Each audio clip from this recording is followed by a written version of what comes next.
After full 4 hours. It can be 4 hours. The initial can't play for 4 hours, but 3. Maybe 2. No. 21 is a long race.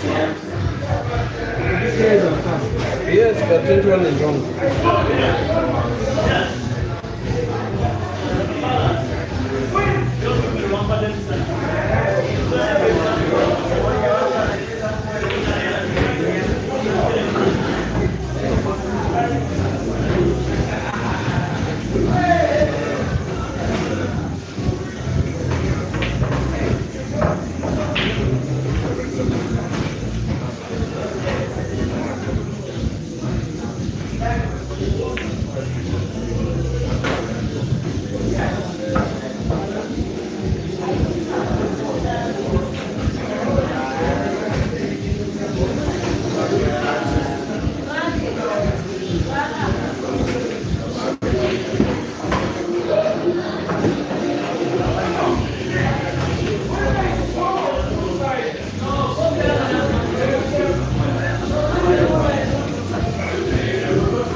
Room temperature. Same size, room temperature.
He said you are saying in the book that you found a fish there again.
Kelvin, you are coming to Kampala again.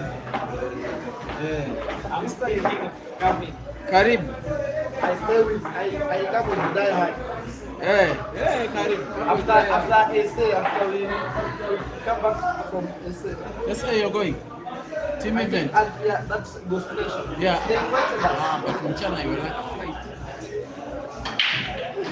Is that how I want to join in China. But that tournament, I'm joining.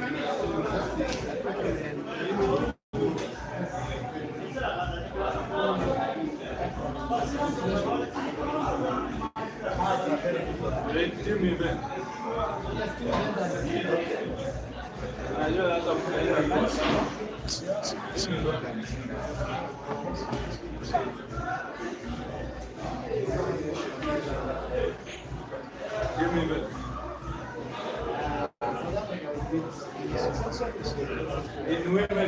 In women, we say international tournament. We are working, we are planning. Even Tanzania is strong.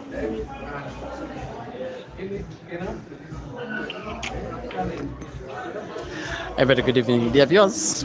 For the last time today, an action that is going to be the third match that I am streaming today. Started out at just about 4:30 p.m. East African time when we had a ladies match between the Ugandan who is on tour, that is Julie Namuhanga. She defeated Penina Njoki by 11 frames to 9. Thereafter, a race to 16 in the men's category between Ibra Sejembe of Uganda and Kenya's Patrick Mwangi. One has just ended momentarily ago by 16 frames to 11, Ibra winning. And now this one is the third and last of the day between Ishmael MTHETHWA of South Africa and RASHID WAGABA of Uganda.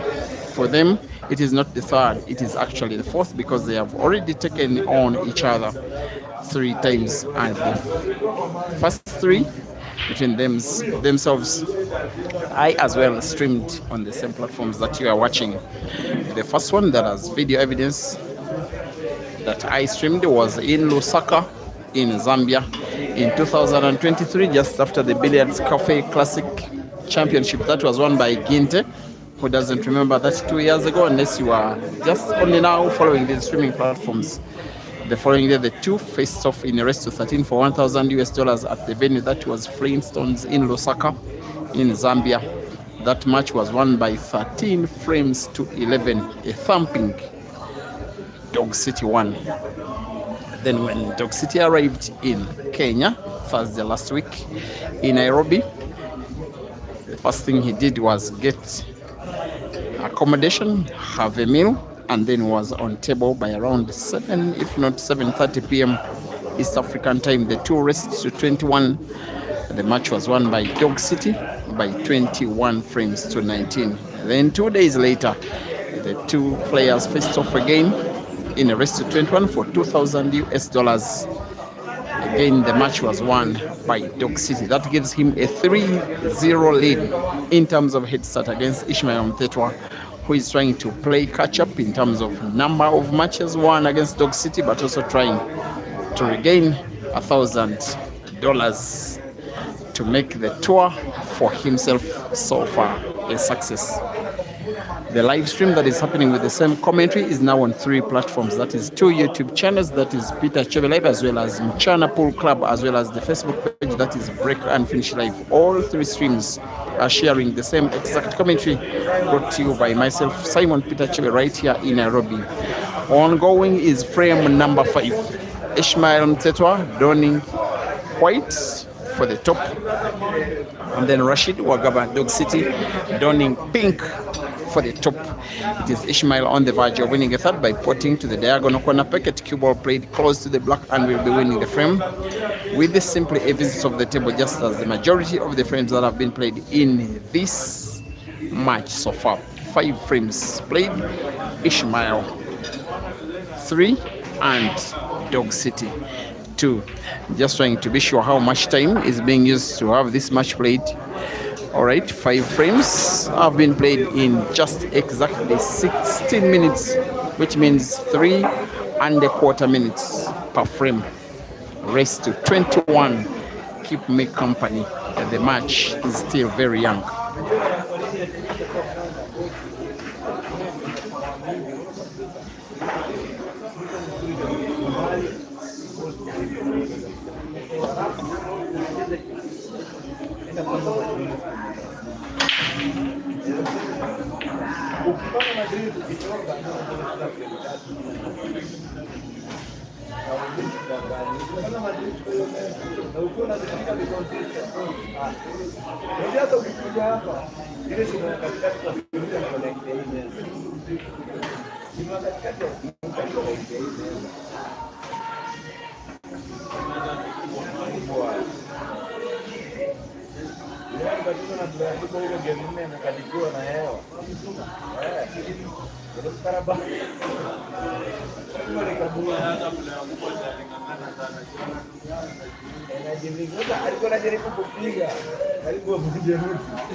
Now, part of the reason that has this match as a product, if you remember the last match that Ishmael played as a race against Ian, when he wins them matches, he celebrates them big. Who doesn't remember that post-match interview where he told me, Peter, if you see Dog City, tell him that I want him on table. Ishmael has an answer for frame number 6. The answer is in form of an equalizer.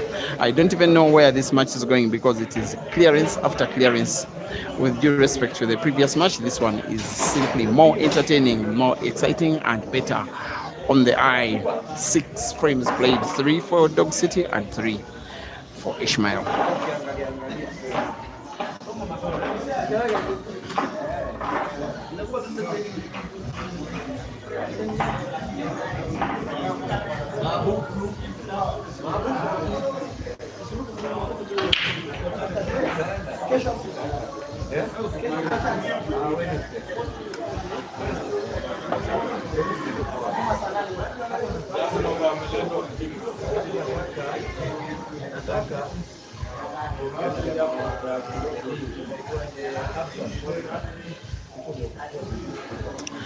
Another chance comes for Dog City. If he makes the clearance of this one, it will be him leading for the very first time in the match.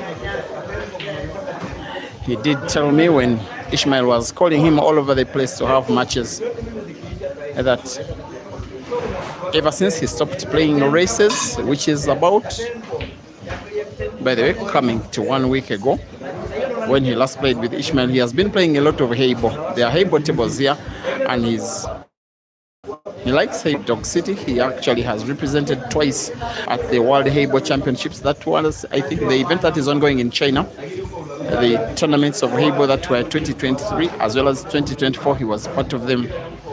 So he has been playing matches on Heibo tables against Chinese players here in Kenya, and said you just don't adjust within a day or two after playing Heibo, then you get to black ball.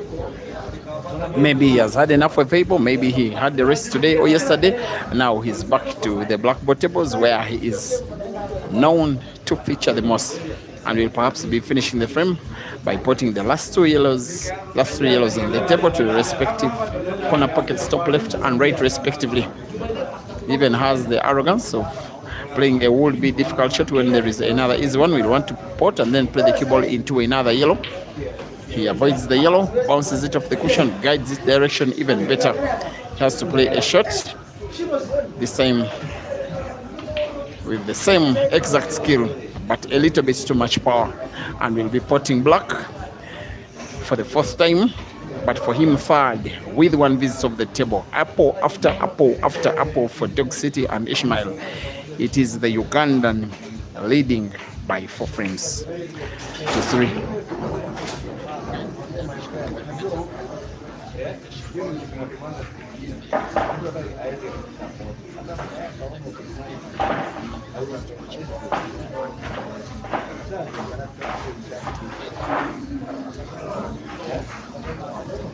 Now, just for those that have been wanting updates on what Ishmael did, what Caesar did call out for Ishmael for a race with an offer of 6 frames racing to 30.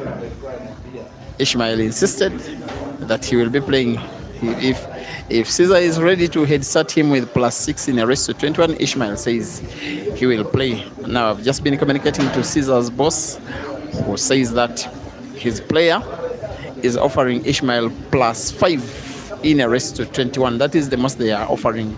Now, if Ishmael will accept to this condition, then Caesar will be flying from China this coming Friday, and with this coming Saturday, and hopefully to be in Kenya on Sunday. And there is an airline here in Kenya, maybe it's among the top 3-4 airlines on the African continent. I believe they have a direct flight to China. So maybe Caesar could be just 1 flight away from reaching Crooked Q. Sorry from reaching Nairobi, the venue that is exactly Mchana Pub and Grill, and then have himself a toast of the action against Ishmael, against any of the Ugandans as well. they are not banned from matches with him, also against the Tanzanian players, and for all of the Kenyans, head stats are in order, perhaps all of the Tanzanian players as well, with Dog City missing and missing big.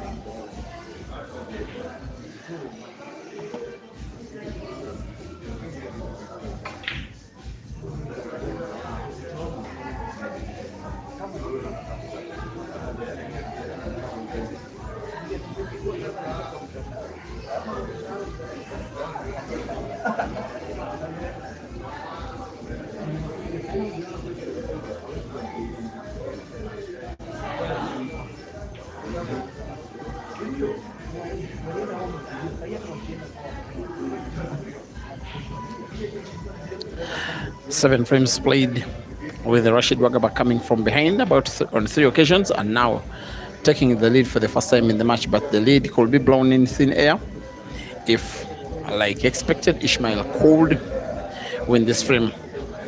A little expected, most especially because of 2 of Dog City's yellows, one at the top corner, one at the top end, one at the bottom, which are so close and so unfavorable to Ishmael's.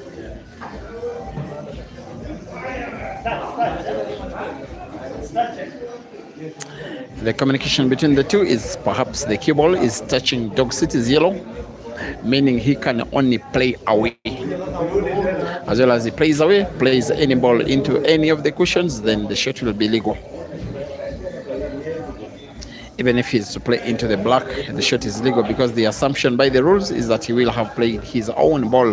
When the ball is touching, when the cue ball is touching the ball that you're playing, by playing away, the assumption is that you have played your ball on.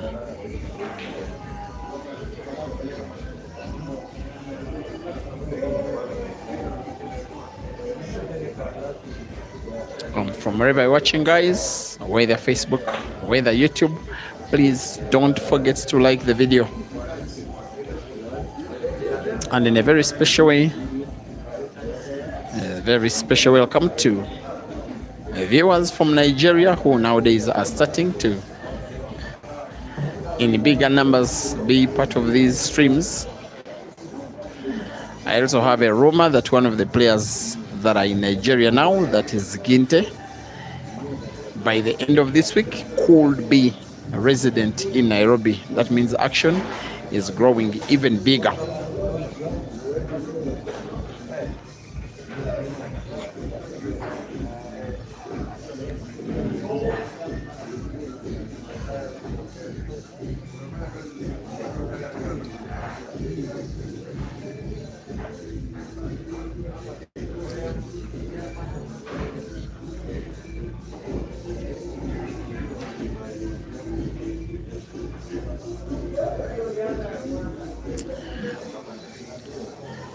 Guys, yeah, sorry for keeping you awake this late, but that may have to be the case even up to the next 2 hours or so. I believe that in the next 2 hours, maybe 2 hours 10 minutes, it will be enough time for either of these players to get the magic number 21. If it is Ishmael, I don't even know how much he will celebrate, because this time it's not money. But he really has a bad record against Dog City. Played 3 organized matches on the live stream and losing them all so far.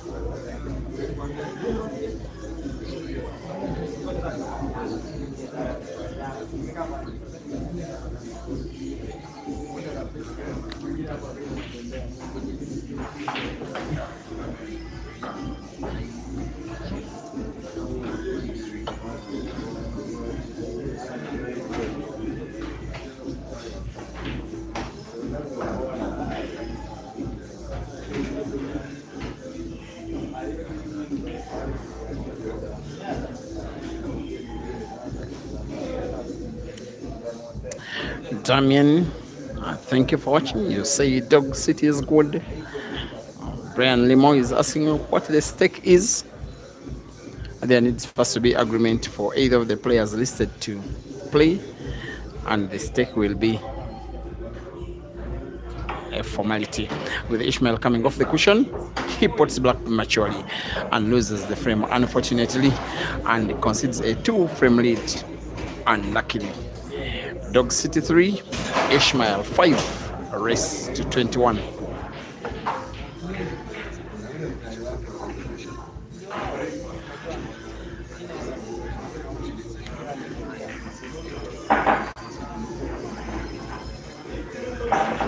And as a matter of information, the ATA has announced what will become the biggest money match maybe in the history of African pool between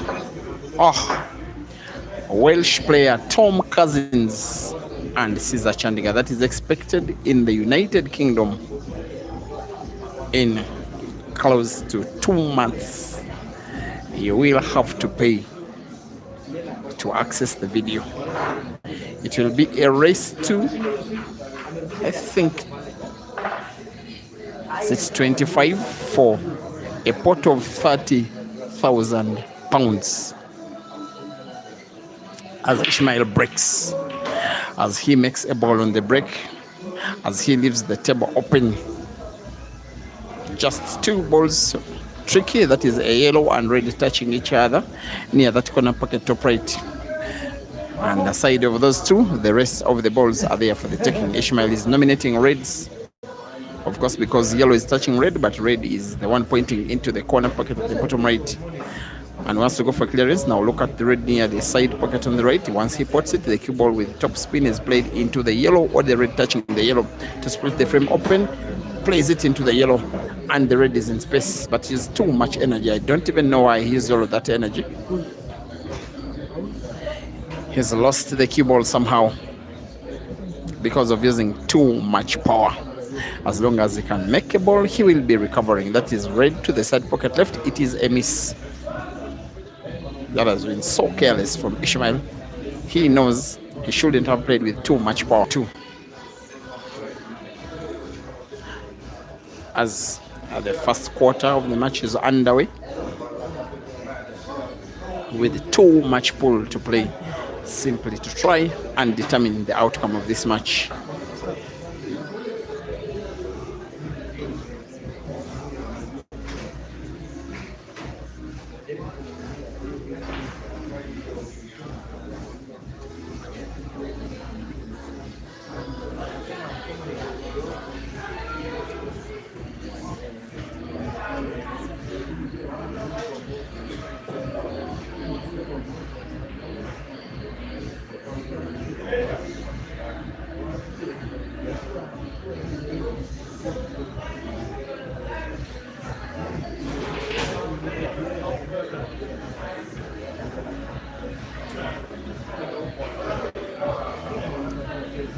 As he goes for another clearance, he knows that the yellow near the side pocket on the right is the problem ball, and in attempting to open it, he unfortunately missed the pot.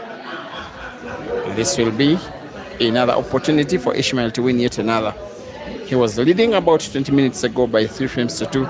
He has found himself losing 3 frames in a row and has found himself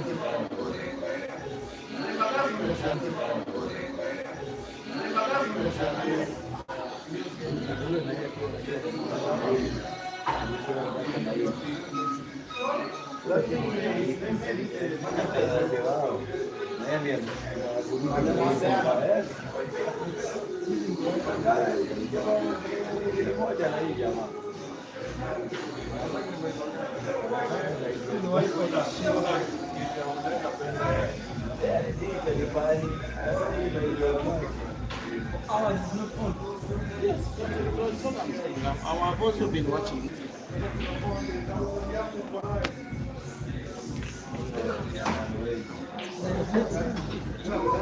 It's a bit back.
And that miss by Ishmael will be so regretted. Ishmael, I think, needs some time out for the last 20 minutes. He's just not been playing well enough. Dog City will not be concerned here because he's the guy in the lead after 9 frames played. This is Dog City now on 6 and Ishmael on 3.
Please don't shake it. Sorry. Please don't shake it. Sorry.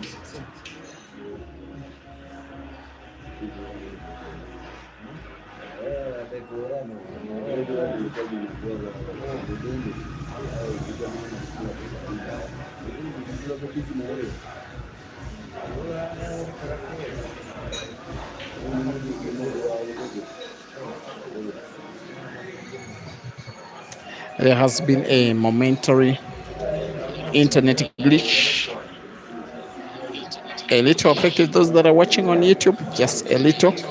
Also the Facebook streamers even more affected, but I believe that all the streams are now up and running, as much as Ishmael will want to get up and running, starting with frame number 10. He's down, a little bigly down, and is very aware, in fact fully aware, that he's taking on an opponent who has a very big head-to-head performance against him, with both players having played off against each other thrice. All the first 3 won by Dog City, and in 3 different cities, that is Lusaka, Machakos, Nairobi. The 4th time we are back to Nairobi.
Ten frames played, dear viewers.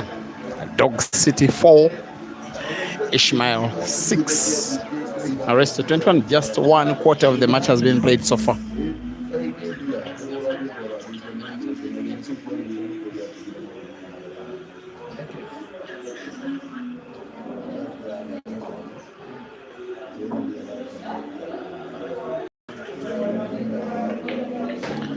As a matter of news, once again, Joseph Kasozi is expecting to step foot on Kenyan soil in 2 days from now. The day that is exactly Wednesday this coming week. That will be the 25th of March.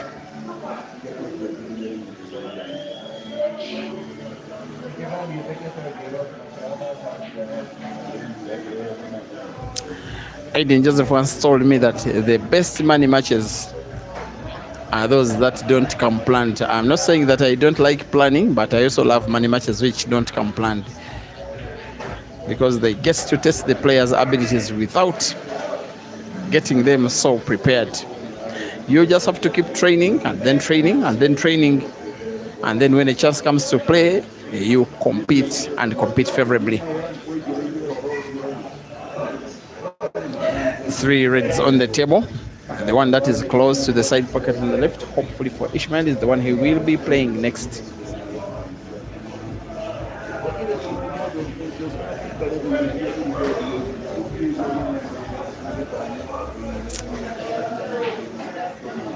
It's not exactly what he wanted. He now has sight of only one of his reds portable, perhaps, to either of the corner pockets, top left or top right. Is going for the top right because the cue ball is natural for the second red to the same corner pocket, which he will be potting, I believe, with the top spin to have the cue ball bounce off the top cushion and then move it bottomwards. Perhaps going for back spin, cue ball bouncing off the left cushion and then move rightwards, just like that. He will be winning a second frame in a row for the second time in the match and wins. Ishmael 5 and Dog City 6.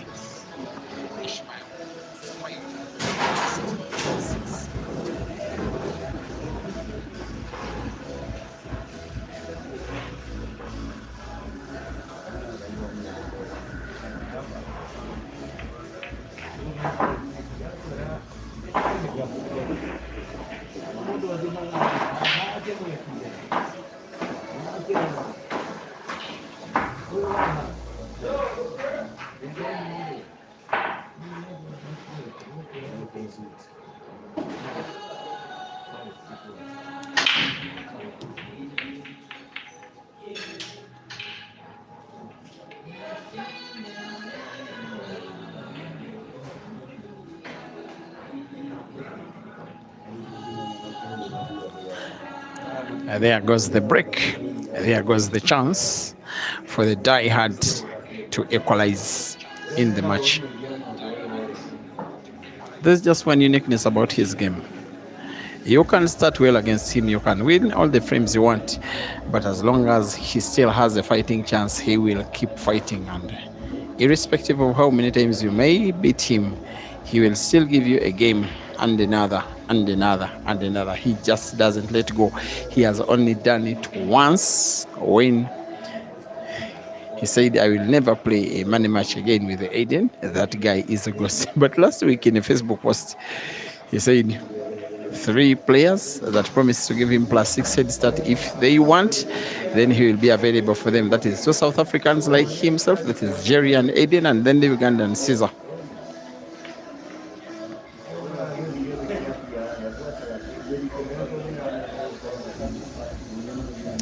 But still has to contend with the Dog City in this one,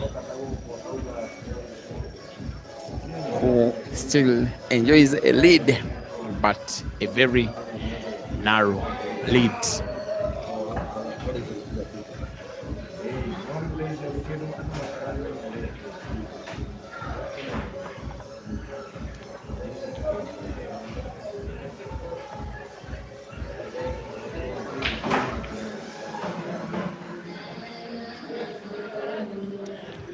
That is Dog City doing Dog City stuff. Opening up dead balls, splitting them apart. He may need to play a shot equally good now. Maybe the red that is rightwards. If he puts it to the side pocket on the right, play the cue ball with the backspin. The natural movement of the white is towards the bottom cushion and then into the red that is bottom of them all. Split it open just as well. Plays it leftwards, but use a little too much power.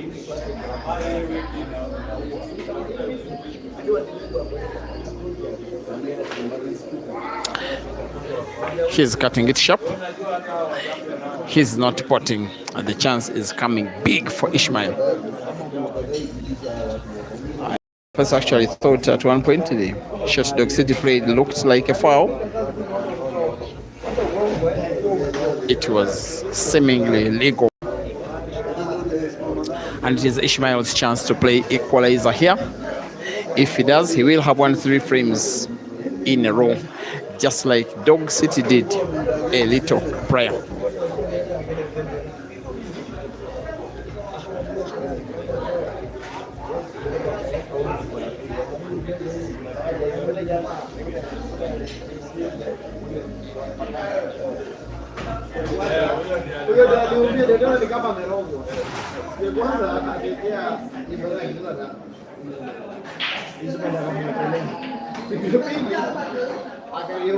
Should be done this one, especially having created a full opening now for the yellow that is in between the two near that corner pocket bottom left. And perhaps Ishmael will want to play direct backspin, have no contact between white and yellow.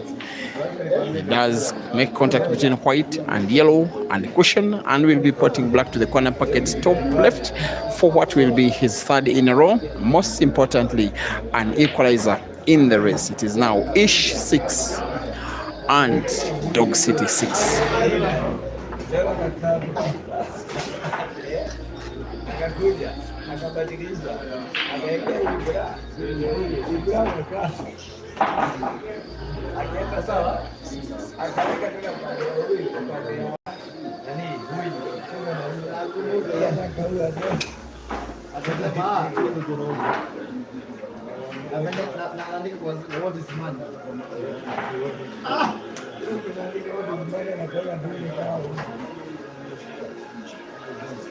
I hope our conversations are not getting listened here.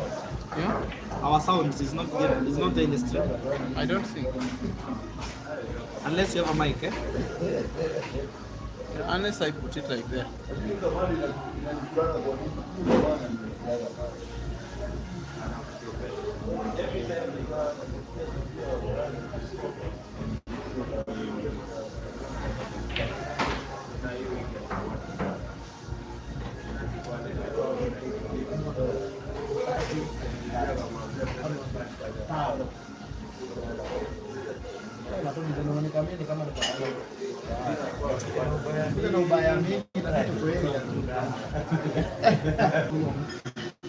Lakini sasa unajua huyo mtu anafanya pesa.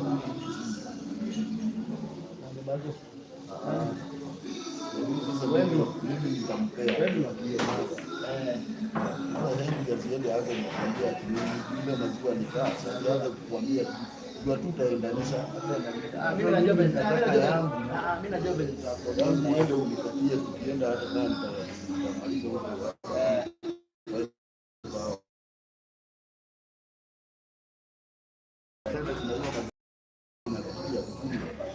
Ataipiga mateke na wanda. Ndio itakuwa na mimi ipige mateke baya asubuhi anaongea leo. Wanamngojana na ujinga. Kwanza kiitwa na mdaiwa. Anaingia online aone. Wenda ameshinda hapa. anajua mahali anampata. Anaenda na kwanza anamwambia shika ka KC mzinga akabaia. Anampatia 2 hours 3 hours. Kuja ile mkono jamu.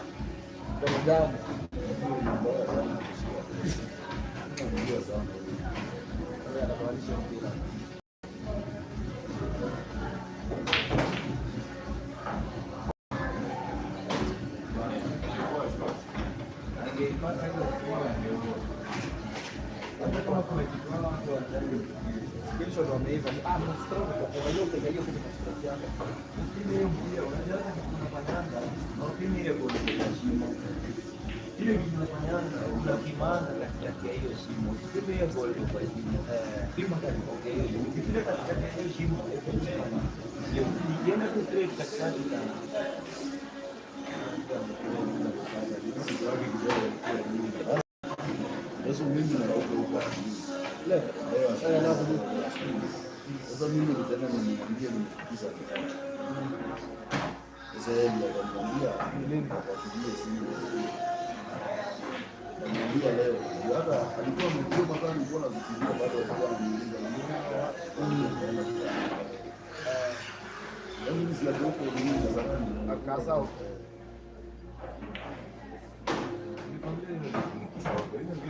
Sije kukwambia tena mazuri yangu.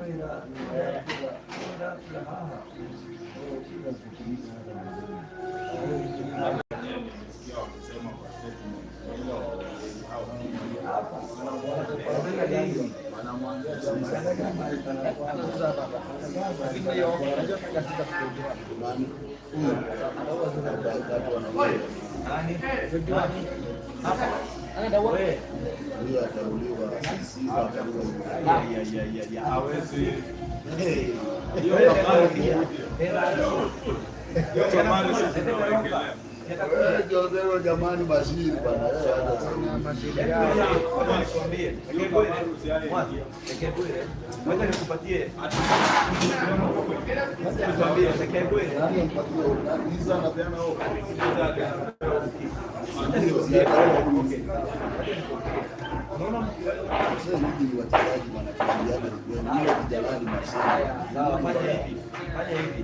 alijaribu hiyo kitu alipenda kutana kwa ule mtoto wa South Africa. Tano tu niko najua kucheza. Alipigwa sio kama mimi nakumbuka. Unakumbuka kijana? Kadogo kibamba. Anajiita. Mwingine ule siku ile ule kijana alimpepeta. My friend najua huyu. Utakuja upige beke mpige tano. Kwanza bila sisa anakuanga mbaya kwa break. Huyo ndiye aliwaambia alipata laini and then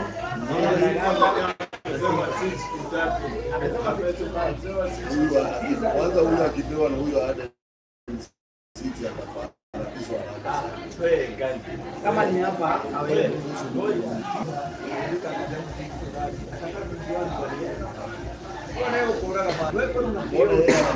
by the way kienda 60 that anaweza kati lakini hata wanajua hatakuwa huyu mtu ndio mwandishi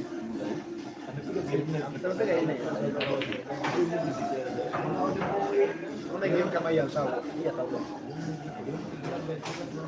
wewe Ibrahim alipigwa alikuwa na time 2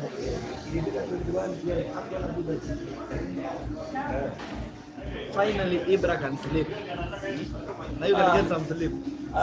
We are hunters, man. Yeah, you can. We are looking for money. You can go to the mission, you fail or you die.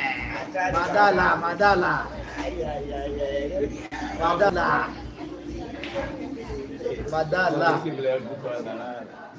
Ora hiyo kajua pale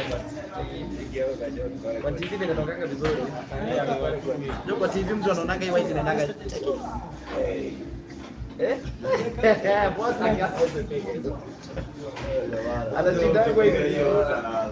Huwezi pata usingizi bila mimi yangu sio hiyo. Kushika wakati na kupigia malipo bila dania kukuta naye.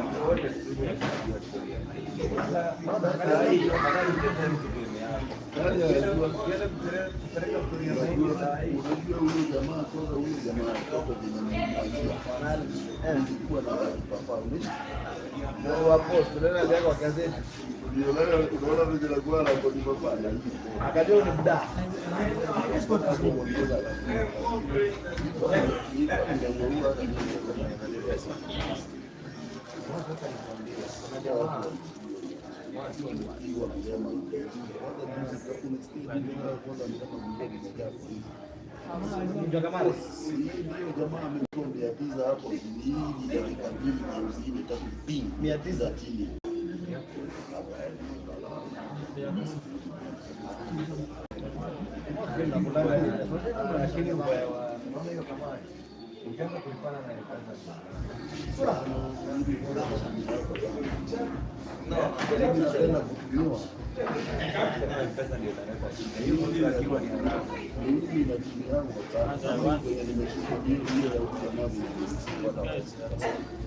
Mzee kuna kitu nakiona pia hata nikwambie kama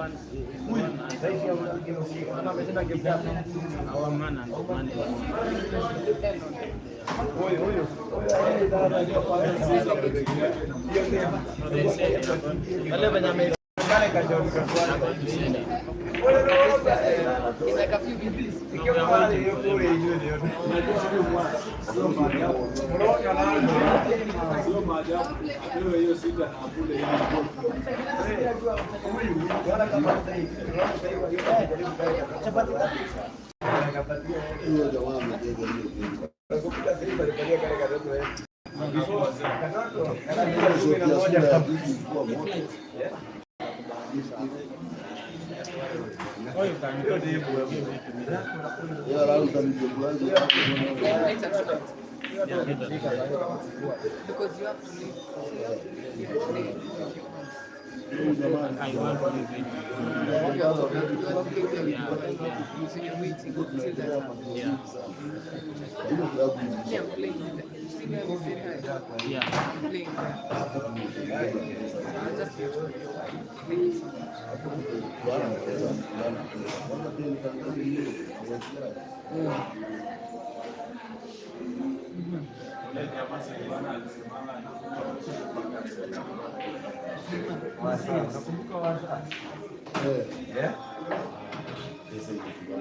Unajua nakata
After 15 frames played, dear viewers, it is Ishmael having a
apologies for bad noise.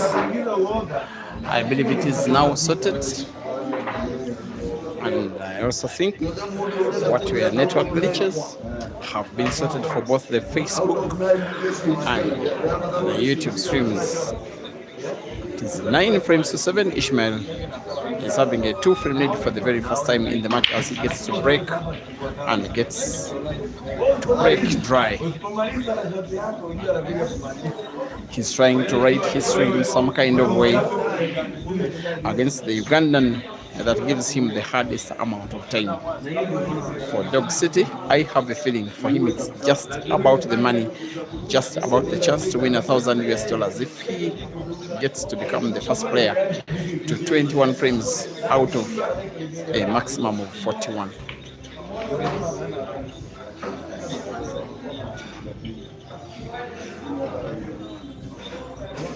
Because for him, it's already some kind of winner in terms of counts of head-to-head scores. One thing that can work either way is the fact that the 2 wins that Dog City has gotten over Ishmael ever since the tour of Kenya have both been very narrow. Frame number 16 could be going the way of Dog City. Look at the cue ball could be played into black, into yellows, touching black.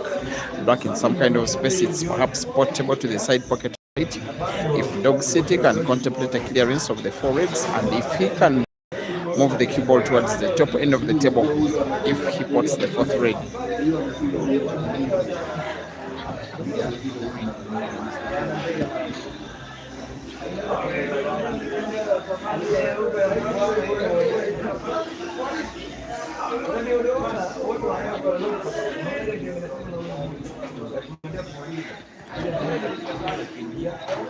Here he comes,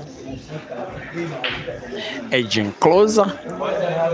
Only that he's playing one of his reds to the cushion on the right is the ball he'll want to play now.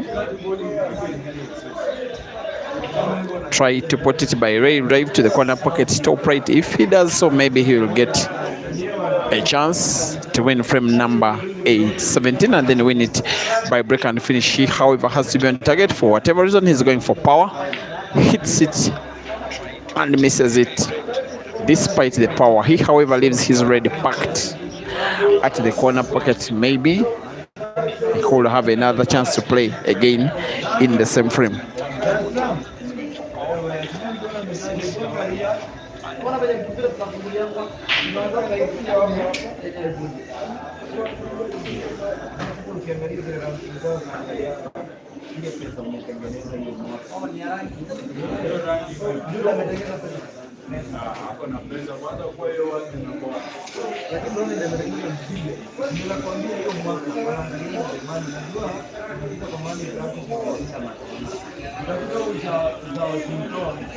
Here comes Ishmael.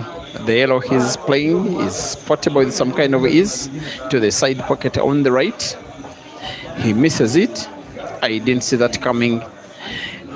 Perhaps even didn't see that chance coming that he'll be playing again in this frame.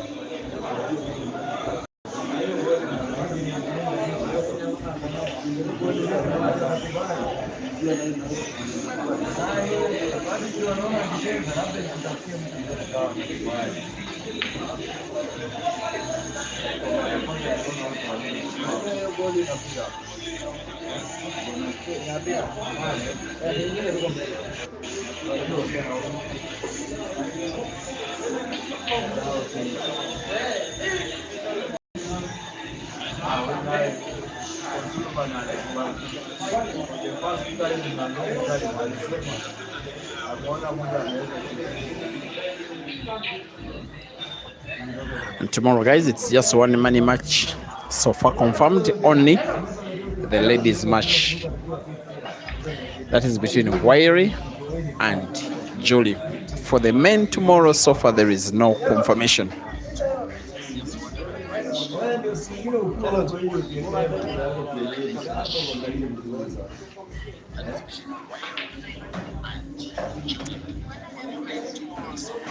I have a feeling Ishmael will have wanted to play the cue ball into the yellow that is now close, a shot that didn't come to pass. His cueing skills sometimes are so neat now. There is space in between the jaw and the corner pocket top left to pass the yellow. He uses that space and uses it quite well. There is also passage of the yellow to the center pocket on the right. In between black and the jaw, he can pass it. And if he allows the cue ball to follow the yellow a little bit, he will be good to go. Plays the cue ball into the black. His playing pattern is so detailed, with too much pool being played in just one shot. The last yellow on the table is gone. The black is just about to go as well, as Ishmael will be the first player in this match to get his scores to double figures. And yes, he does. And after now 17 frames of play, out of a total of 41, it is Ishmael 10 and Dog City 7.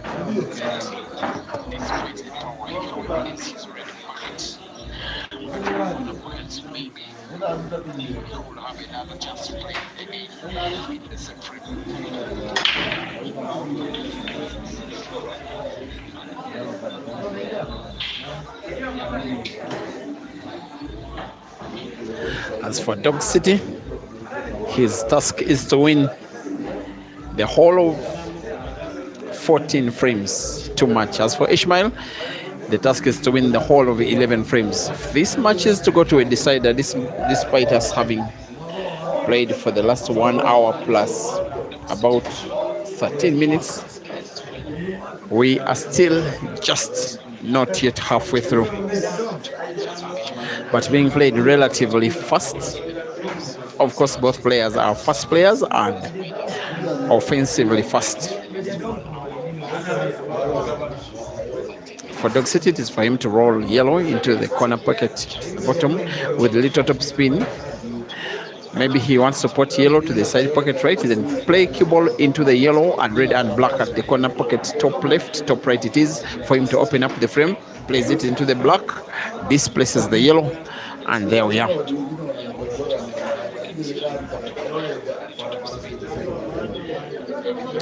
It's a chance presenting itself, but he does create them winning chances for himself. Dog City, very adventurous playing guy. Watching him can mean to be total entertainment. And he's coming closer to winning an 8th out of 18. He does not want to see it when Ishmael is winning. He knows that Ishmael can mean to be very loud after winning, and for the guy that would have been beaten, they may not like that whatsoever. But in this one, Dog City will be putting both yellow and black to the corresponding center pockets left and right for what looks like him winning an 8th. This one he could put even with his eyes closed. The scoreline for Dog City is improved. It is Rashid Wagaba 8 and Ishmael MTHETHWA 10.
Thank you for watching.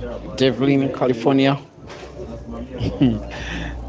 Zero Shot Assassin. You are now bringing in Caesar argument in the game. But thank you for watching. Ronnie Santos. Moses Kaburunji thinks Ishmael will win this one. Thank you for the prediction. Balia Chris. You say good queuing from Dog City. There has not been good queuing for Ishmael in the present frame. Dog City will want to play and put yellow to the corner pocket top right. That is the yellow that is rightward.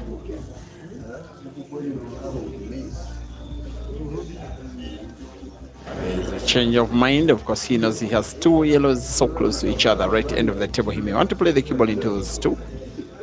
It's always going to be tricky, this one, and it involves too much skill.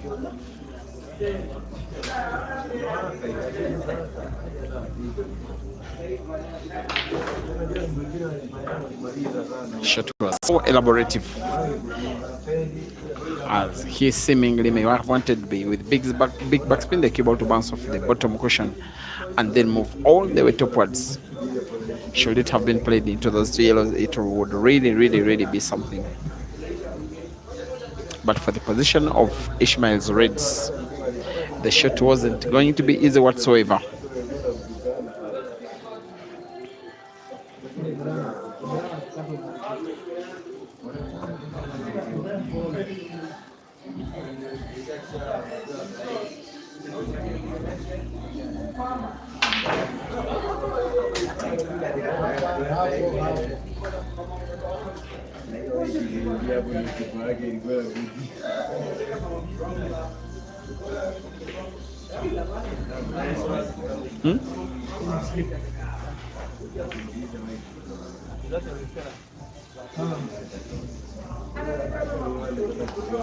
And the miss by Dog City is an opportunity for Ishmael. I get a feeling that Dog City shouldn't have played the bad balls on the table last.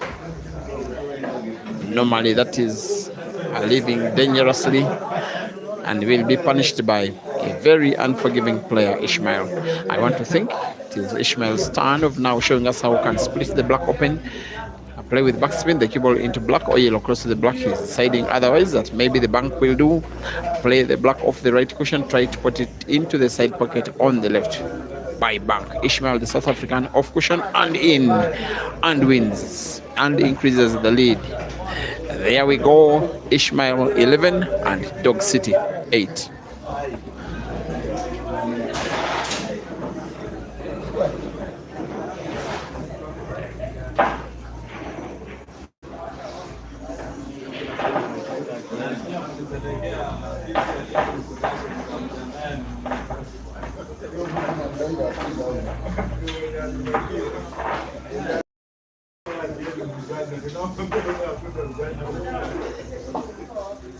Jamani, kutunza kulala. Najua leo nilikuja kwa simu nikaona hapa kuna kuimeza. Ndio sasa leo nimeona kwa pesa na hiyo mbili. Kufika huko nimepanga kulazo huko Kenya. Sasa wameniambia kwa hiyo kuingia kabla.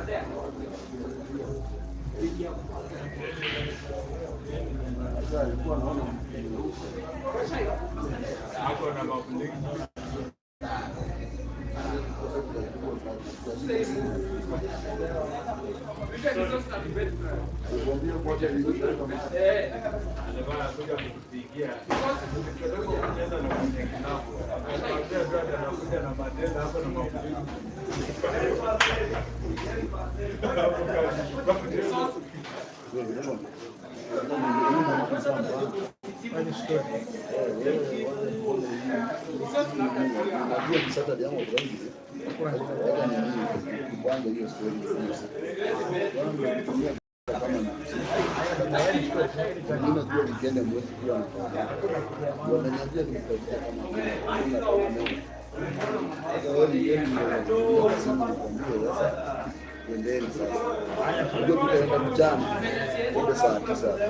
ukifika saa 2 wanataka kuochi mkicheza sasa hivi moja tugale bali unajua yeye anaanza kukuambia mambo ya mimi nichukue kidogo unajua mimi namjua yeye mwambie pesa ni dakika ya mwisho ni ya kuweka gari ya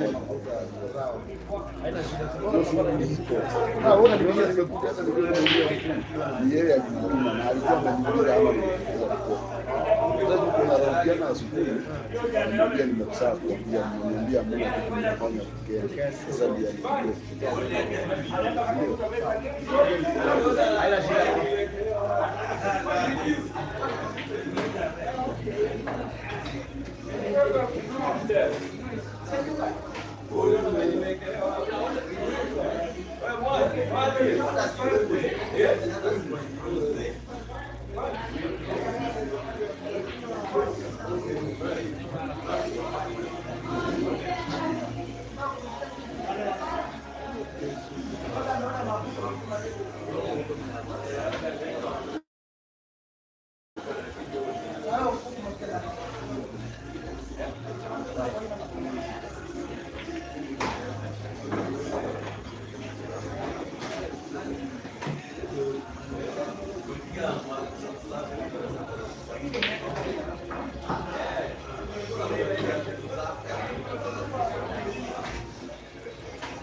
Simkuje huku. Oya. Simkuje huku.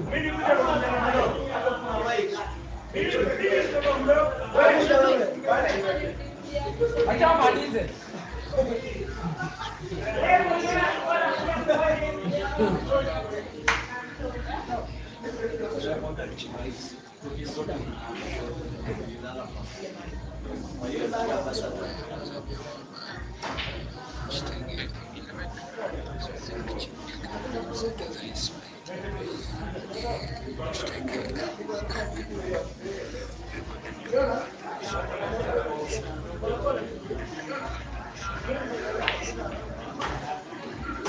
That was so unfortunate for Dog City. Could have been a winning frame of the frame, the winning shot of the frame. Sorry, it could easily have been. The bizarre thing with this game is the same shot is now almost confirmed. The losing shot of the same frame. Ishmael is clearly now taking a 3-frame lead and is doing so at a very critical time of the match, most especially when the second half is only now just starting. He will want to put yellow and black to the corresponding side pockets, perhaps the same side pocket. Now he's going for the corresponding one, but pretty much with the same exact result, him taking a 3-frame lead. It is Ish 12 and now Dog City 9, with 1 minute timeout being granted to Dog City. Race to 21 for 1,000 US dollars. Kamagel, thank you for watching. And Kodakwashe, always watching. You said that tactically Dog City is miles ahead of Dogs. Ishmael is miles ahead of Dog City. He's ahead tactically, that much I do agree with you. And tactics normally come with experience, and of course with experience he is miles ahead. When Ishmael became a renowned player, when he was Africa 1, Dog City was only learning how to play. Race to 21, Ishmael 12 and Dog City 9. Timeout, Dog City.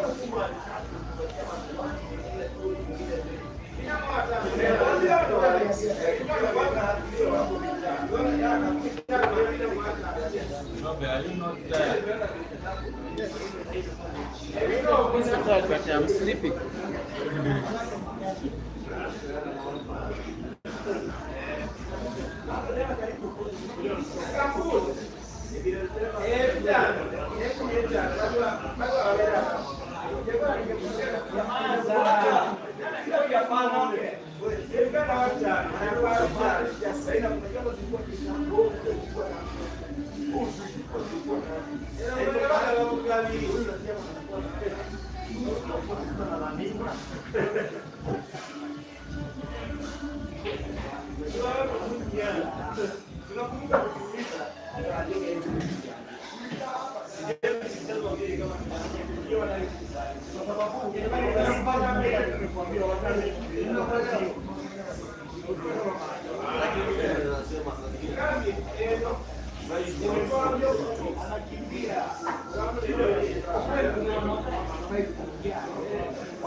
Maybe for Dog City, that timeout could be working. I normally say that when the player that asks for timeout does get to win a frame right after timing. And for Dog City, he could be winning the frame with an apple. If cue ball is okay for the last yellow off the cushion and another cushion, and the perfection at its best. This one is done. Down by 3 frames. He's pulling one back. He's down, but not letting go. Dog City now in double figures as well. After 22 frames, now Ishmael leads by 12 frames to 10.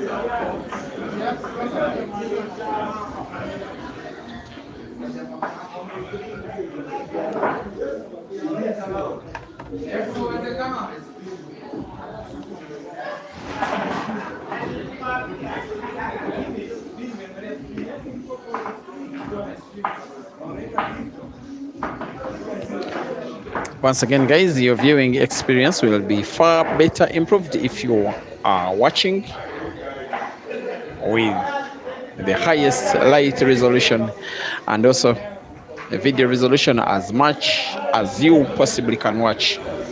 As Ishmael, with no patience whatsoever, will be getting to break frame number 22. Looks dry. Not only is it dry, it is a scratch on the break. And his performances for most of the players that have been playing in these battles, it is Ishmael whose performances are largely dependent on the break. When his break is good, he wins, and wins with a big gap. When there are a number of dry and foul breaks, it is very hard for him to win.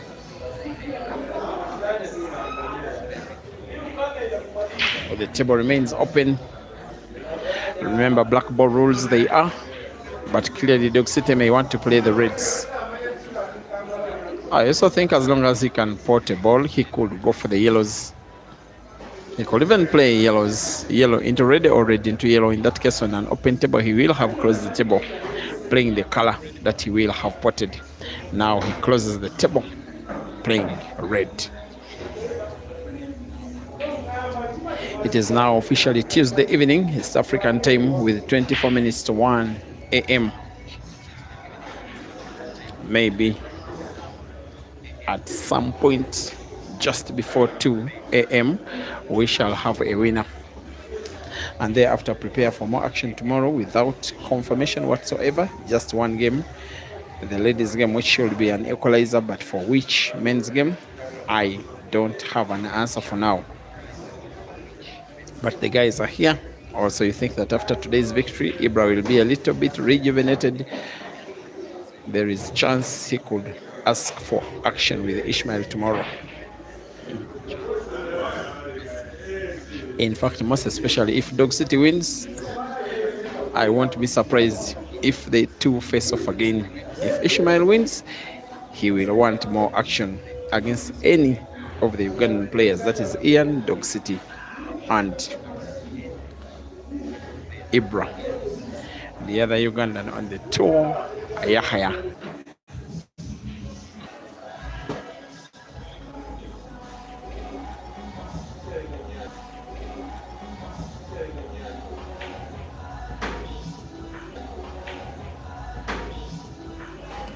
It is very clear after time he got a little bit lucky. On another day he could have gotten himself snookered,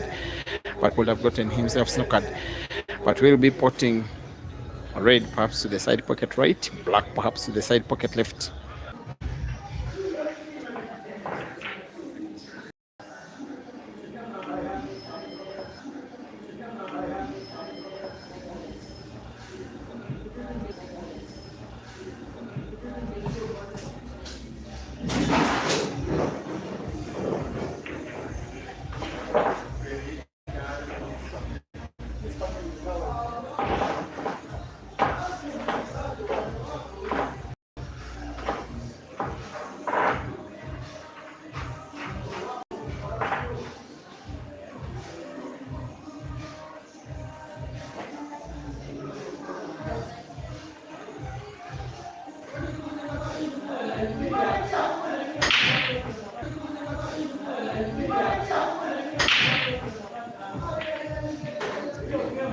Now, should he find a be very competitive? Besides one game that happened in Lusaka, won by Dog City. The other matches have been pretty close, both won by the same player. So for Ishmael, this is a revenge mission. For Dog City, a money mission.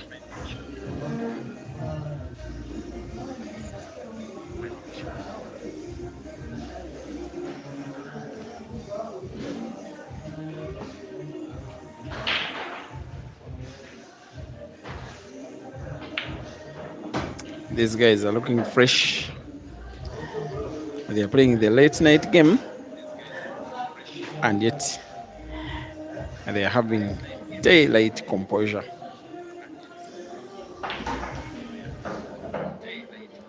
The backspin, okay, not that difficult, but balance of power is not tough for small boys.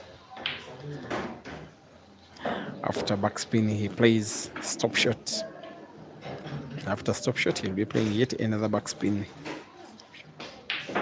After yet another backspin, he will simply roll, and the penultimate yellow on the table have the cube bounce off the cushion. It will be natural for the last yellow. Roll it into the yellow, off the cushion a little. And with simply him putting the last yellow, the black cue ball will be drawn towards the top end of the table where the black is. Also avoid getting himself snookered. Puts the red and moves the cue ball even better in the match's equalizing frame. With one visit of the table, Rashid Wagaba will be putting black to the corner pocket top. And yes, we have a 12 stalemate. This race to 21 between Ishmael and Dog City, ladies and gentlemen, is now an official race to 11. Dog City 12 and Ishmael 12.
13 frames to 12 now after 25 played.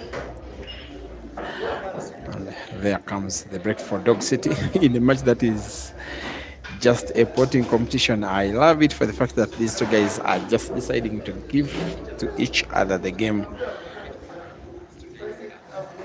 as if they are communicating to each other. You bang an apple, I respond to you with an apple. You finish a frame, I show you that I can finish frames as well. And so far they are cancelling each other out perfectly well. A difference of just one. Ishmael leading by 13 to 12. And you get a feeling Dog City could respond in the same exact way. With now 16 frames left to play. Those 16 will require a little over an hour. That is, if this match is to go to a decider. And thereafter, we see if it will have more repercussion. I have a feeling should Dog City win, Ishmael will want him alive tomorrow. Most especially after the curtain raising match between Waire and Julie. Wednesday, we expect players from Tanzania. I've heard they are coming on Wednesday. I'm yet to confirm if they are starting the journey on Wednesday or they meant that they will be arriving on Wednesday. Otherwise, Abdallah Hussein and Steven Jackson and Amadeus Makezerek and Saif Hamad, among others from the Q Masters management, will be stepping foot on Kenyan soil. And that is, sorry, the Snipers management, not Q Masters. The Q Masters player who is coming to Nairobi is Joseph Kasozi.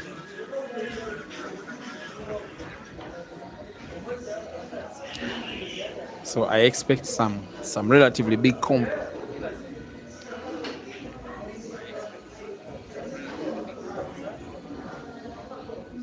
I would have a 16-man cup played on double elimination basis. It will really favor their competition, as the positioning of Dog City's yellows will be favoring him now. The one that he has just spotted fetches cue ball pretty much natural for the last one, which he will as well be putting to the same corner pocket he potted the previous. With backspin, the cue ball moves close to the black, just like that. Has played it even better than the commentator's description. In the match of offense versus offense, potting versus potting, Dog City will be equalizing. And yes, it is 13 frames apiece between Ishmael and Dog City.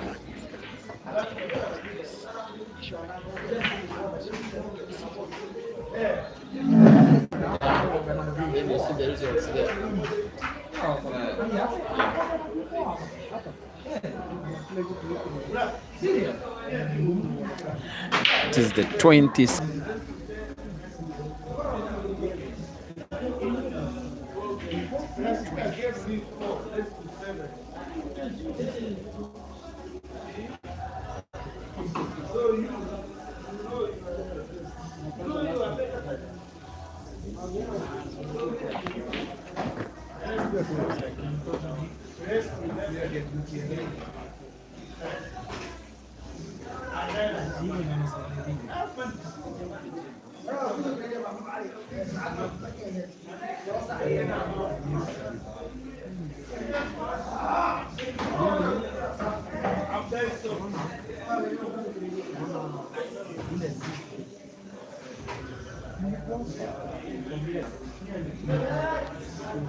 The potting competition continues, dear viewers.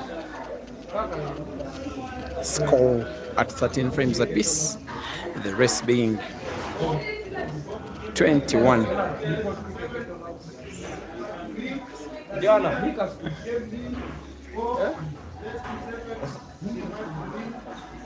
I have a feeling at one point Ishmael will decide to change tactics. That much I know.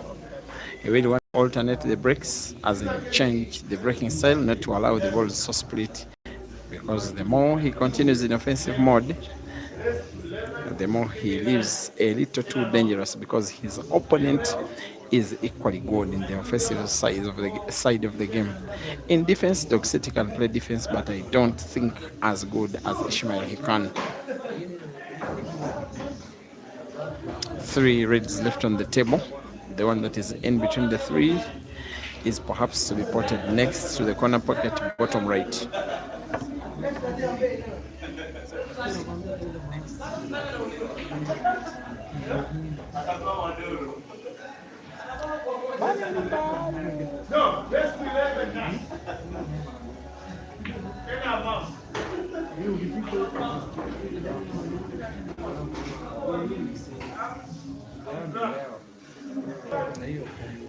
He badly needed that one to be on target, and he has gotten it on target.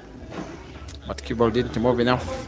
The last red on the table, sorry, he may have to put it to the same corner pocket or cut it into the side pocket left. In this case, however, cue ball will not be natural for black. He may have to play the cue ball into the yellows, in which case he has little movement. Like you can see, the commentators could easily have hit Ishmael so that he can recover too, because the cue ball will be played into the yellow close to black. Yes, the black in, the white will be safe, and we will be taking the lead again.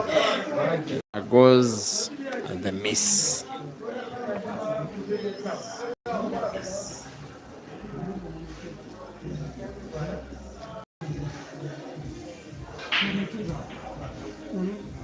As for Dog City, he will be welcoming this as some kind of opportunity to take another win of another Ugandan. Sorry, against the same South African with now 4 yellows on the table. Clearly he should, starting with the middle ball of the 3 that are at the top end of the table. Maybe the one to the center pocket. This one is a little difficult potting than the one he avoided, but he's on song. And ladies and gentlemen, thank you for watching. I believe that despite you being awake up to this time of the night, you are being treated to a blast. I have to say that we have watched matches between Dog City and Ishmael, 2 of them so far, and then 4 matches between Ian and Ishmael. We have also watched Ishmael versus Ibra, Kelvin versus Ibra, amongst others. This match could be the biggest, the top of the bunch, because there are so many clearances, and every error is being punished one way, and every break that is right is being punished the same way. And whoever will be having a chance to play will be doing this exact way. White is safe. The Dog in the City is leading yet again by 14 frames to 13.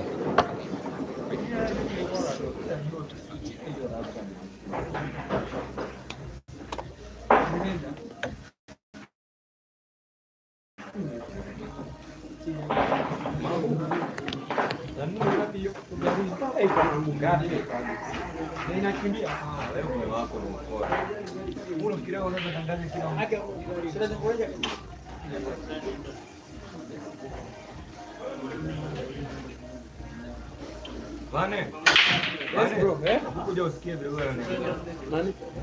Mabubu. Kuja usikie kama ni ukweli. Ati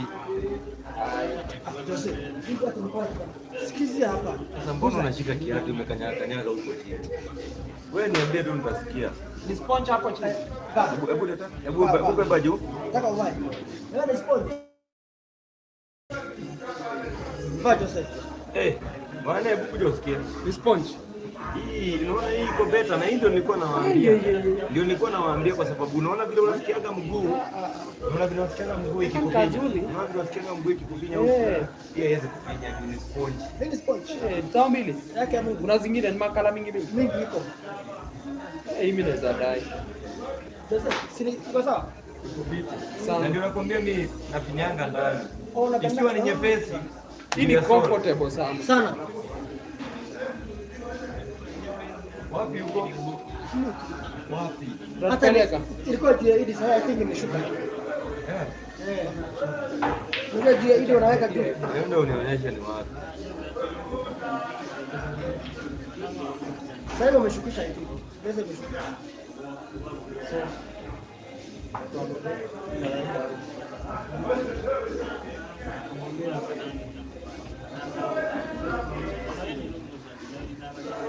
Bwana wewe hiyo yako.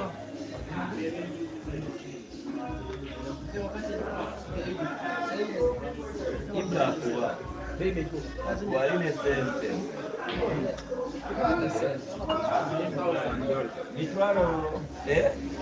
Mitwaro tano ama mitwaro satu ama mitwaro tano au mitwaro satu ama unaongea chika lazima gani hadi brown white sisi na tumchinja.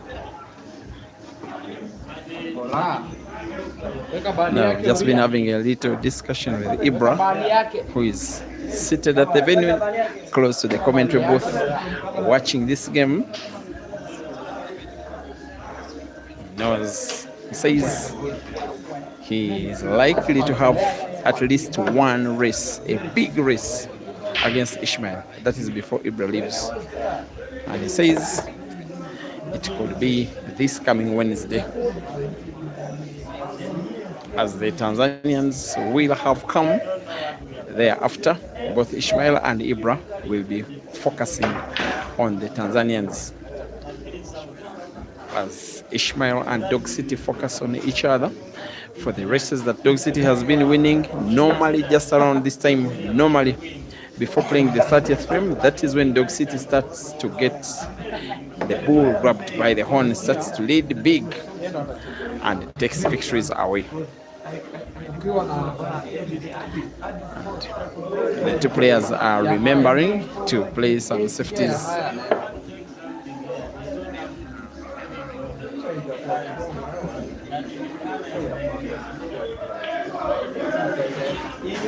Once again, guys, you are watching the live stream of Ishmael MTHETHWA Part 4. I did call it because this is the fourth time in the space of about 2 years that they are facing off against each other. But in this same place, it is the third time in just about 10 days. It is the third time in about 10 days, but the fifth overall.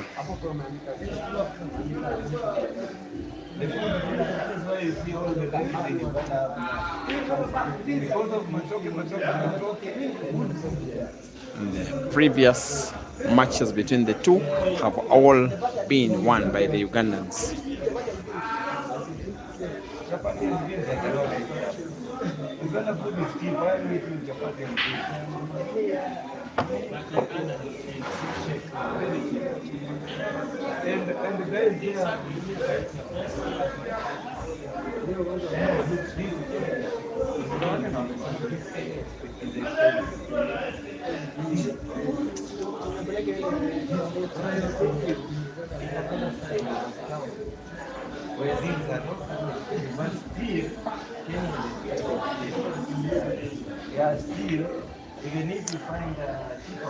And for the last 30 minutes, there hasn't been a frame that has been played this tactically. All because of the corner pockets at the bottom left and right and top left and right, where there are respectively 2 reds and 2 yellows occupying those pockets. And Dog City wants to perhaps play another red just into space, which he does, leaving a tempting shot for Ishmael, maybe to try and combine yellow into red both balls to the same corner pocket within the same shot and create an opening which could win him a 14th frame out of 28. He finds himself trailing, something that hasn't been really happening, something that is the case now.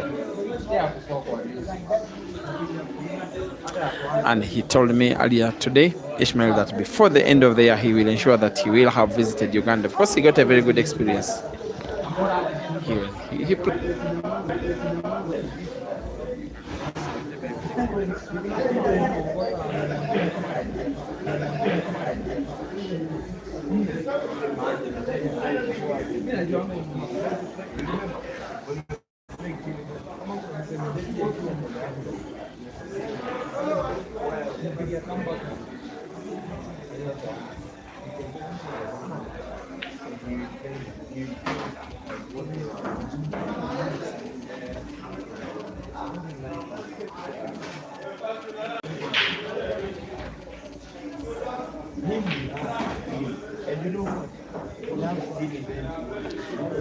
Ishmael almost did something special there.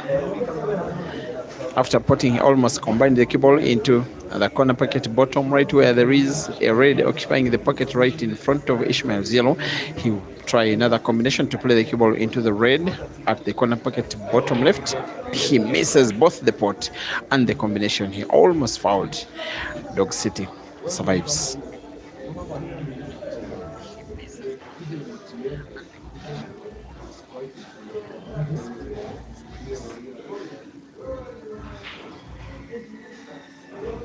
Third money match of the day. RASHID WAGABA Dog City, the Ugandan, leading by 14 frames to 13 against Ishmael MTHETHWA, the South African, in a match that has seen these two becoming some kind of married couple. Every time they meet, they have to play.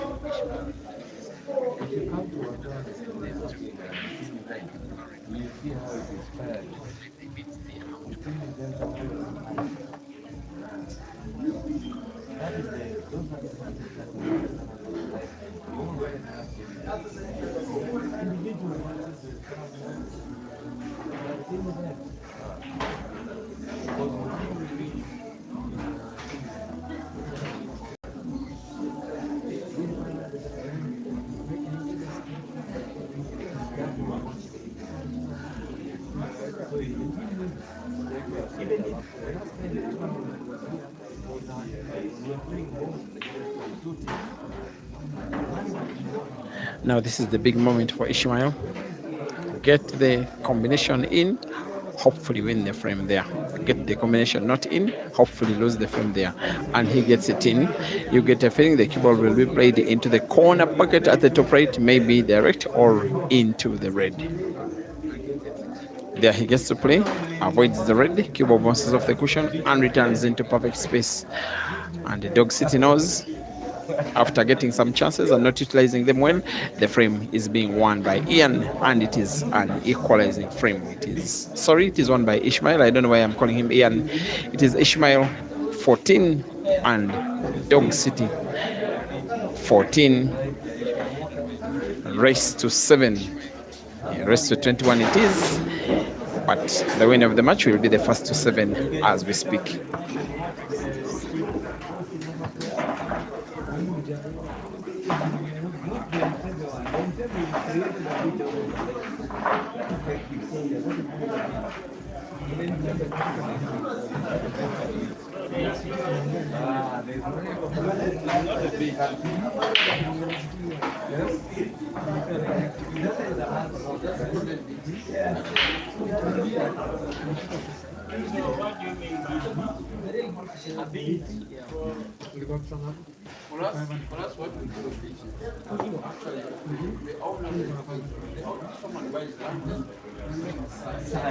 Yes, I was in Entebbe, the one they called me.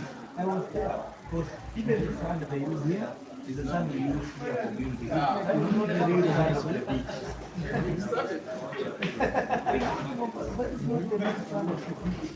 I was in Entebbe, and then they have put pillars. You cannot cross there. You can walk from here almost here because at night water goes. At night water goes. Water will come back in the morning. So you can walk a very long distance. But during the day, the water will come up until the water. You can, it is so around. In Uganda, you see guys saying this is a beach. That is what and tell them. That is why the beach come and that is why that guy was here was telling the guys to come.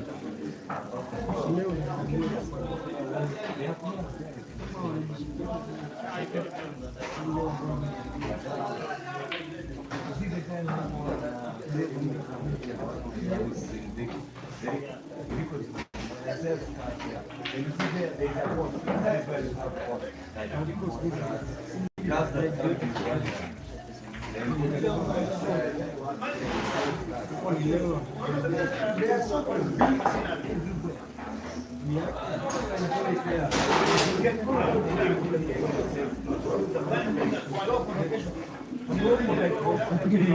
During the day, we're in the beach, having fun, playing football, sleeping in the sun. In the night, you go drink the food,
outside the game is a different.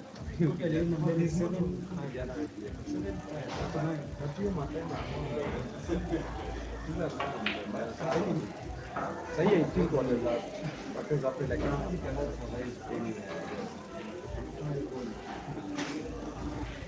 That's why you see why people come to Israel.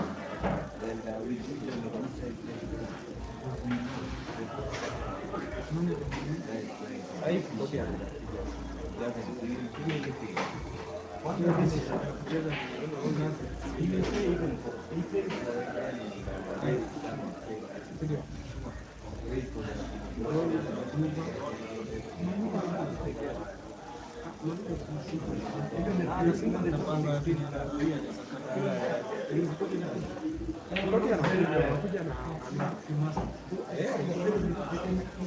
hata ule mdogo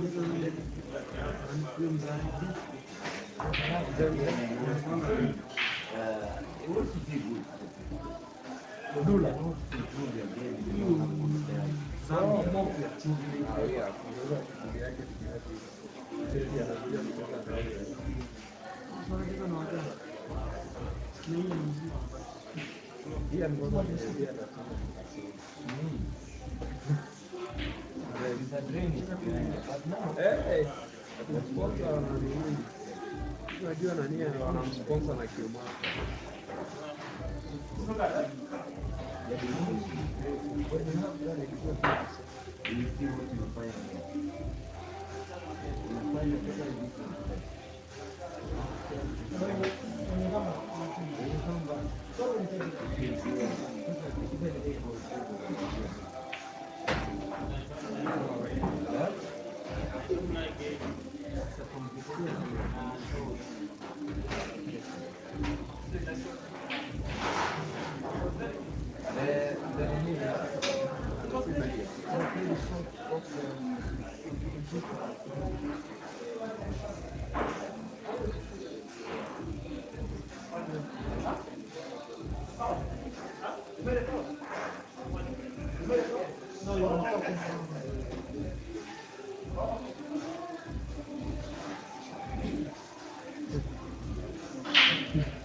Preparei.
Control.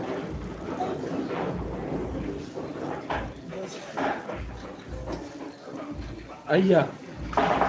Mzee ananitupia mkono.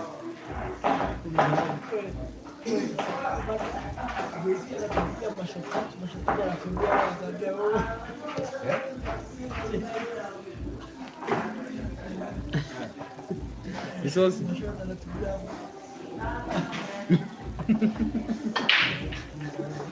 Ladies and gentlemen, I'm back.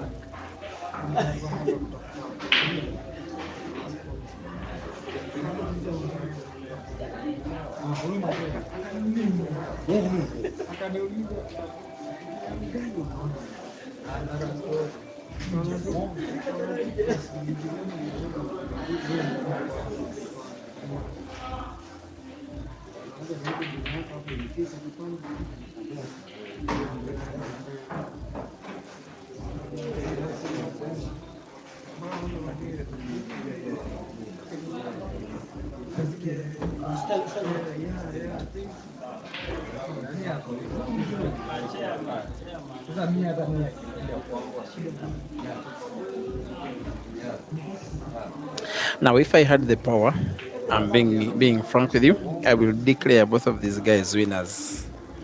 I'm being tempted to think this could be the best money match of them that are now closing to 20 that have so far happened in the tour, because they are just giving each other the game. They are giving us the game. They are going for the game. They are playing offense.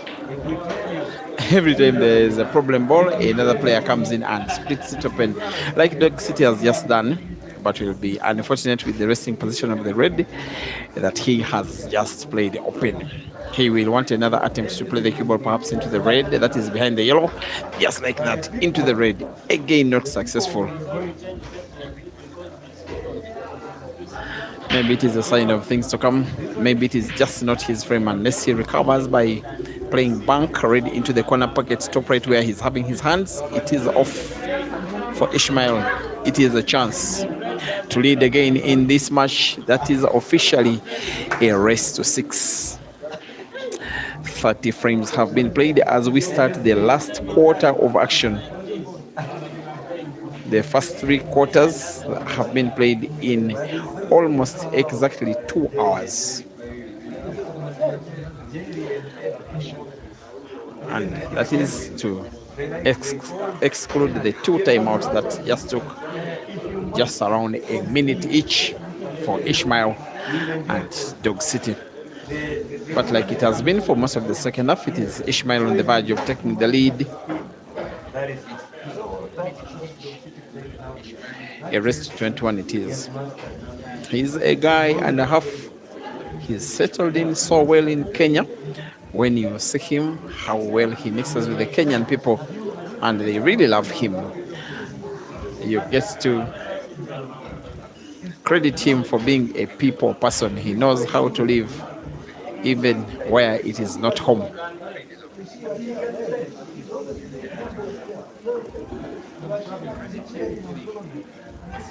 And his opponent maybe even a little better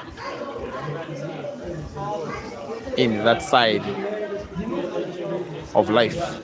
In fact, every time that Ishmael wins a match here, when it is at Mchana, he does lead the crowd. He cheerleads into singing the Mchana slogan and then mixing it with his own name. Now, if one of the yellows can pass to the corner pocket bottom right, then it will be Ishmael, almost certain of taking the lead, almost certain of making it 16, and almost certain is now certain. We'll want to put both yellow and black to the same corner pocket bottom right, and then record a 16th out of 31. Another backspin, another frame 1 out of 31. It's still Dog City 15, but importantly, Ishmael is now on 16. Maybe this is the time that he's going to be defeating Dog City for the first time in a money match. Your guess is as good as mine. 16-15, Ishmael up.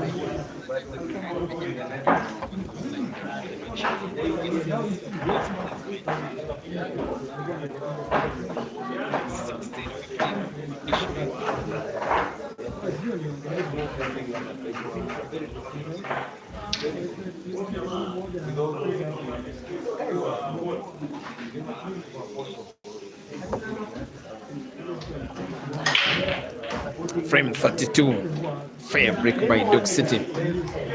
It is something he has been doing well enough to keep himself in the game.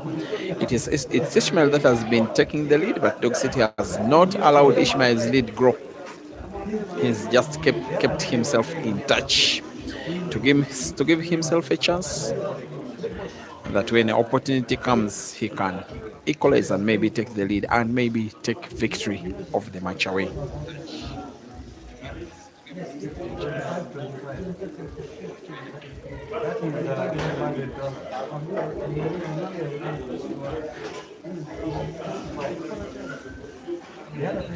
Yeah.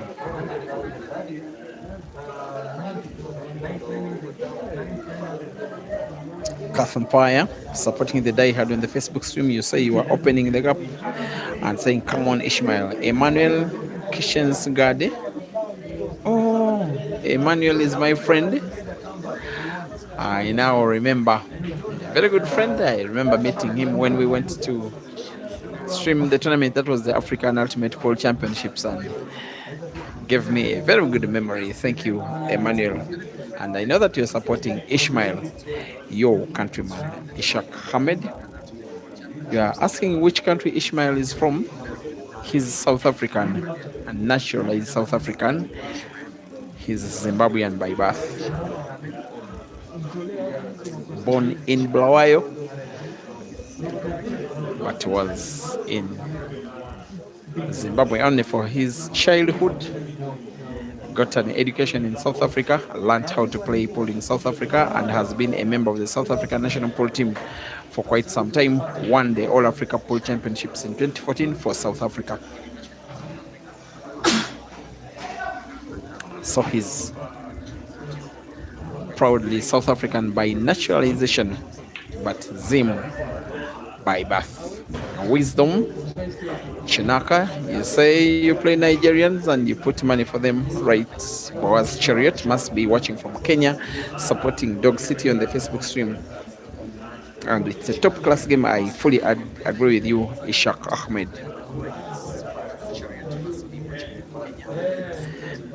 Will Dog City make yet another clearance? There is a tricky yellow of the three, the one that is in the middle, frozen against the cushion. He could play the cue ball into it.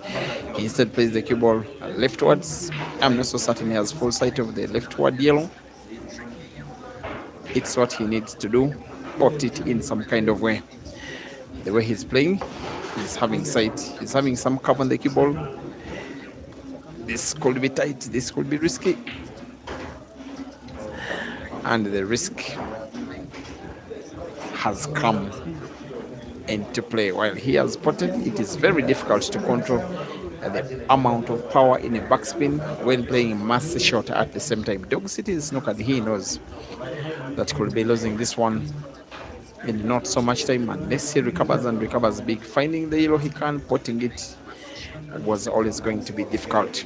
Ishmael jumps out of the table to try and take a 2-frame lead for what I think will be the third time in the match. Snooker? Yes, the South African plays snooker. Gladwell Bangomos, I don't think Dog City will reach 18. Let us wait and see. And just as is Malatelo Pina. Thank you for watching. You say 21-13 was a practice match. 21-13. I don't exactly know what you're talking about.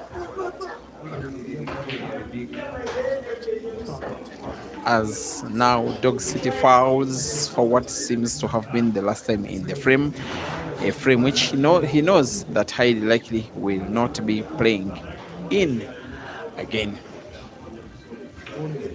And as for choice of a free shot, Ishmael chooses to play Dog City's yellow dead for him to go for the frame with confidence, knowing that even if he were to fail on the clearance, Dog City wouldn't easily clear his own game either.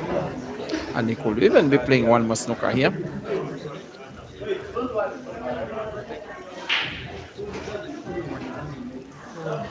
And yes, he snookers. You get a feeling Dog City will find the yellow off the cushion on the right, but clearly potting it will not be easy. He will go for power with the expectation, with luck that if he plays into the yellow, it could get somewhere in any pocket. He has unfortunately missed the yellow and has missed it entirely. I want to believe that for a chase of free shot, Ishmael will be playing black, simply to have it in space, simply to have black close to the corner pocket, and then hopefully for him take down the frame to gain a 2-frame lead, to need to win 4 out of the would be remaining 10 frames or so, perhaps 9.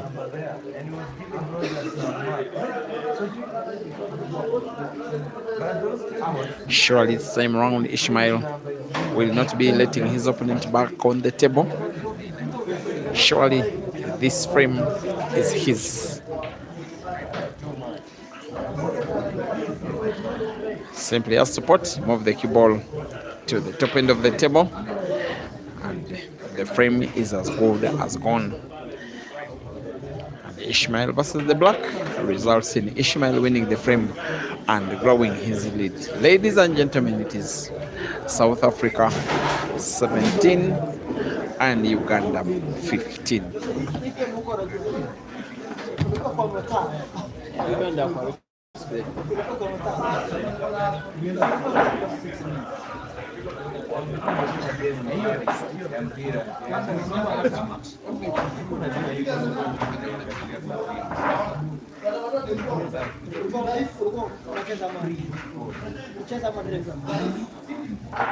Now Dog City fouls forward 6. South Africa.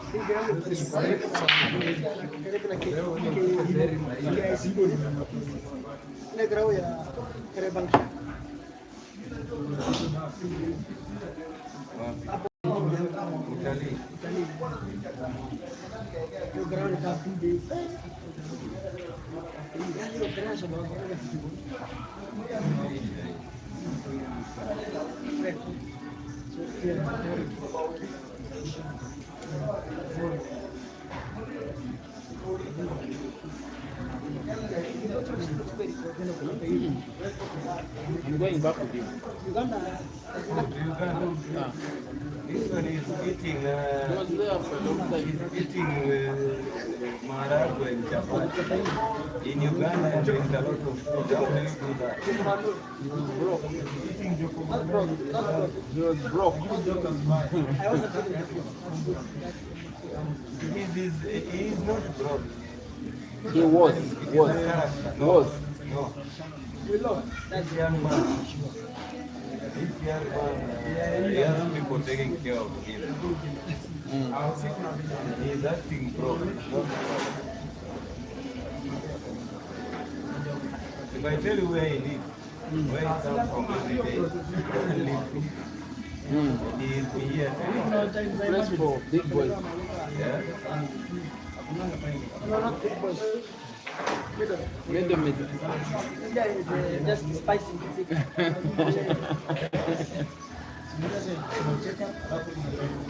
He went to the like. Oh. Which flight? Thank you. It is you maybe with which doctor flight?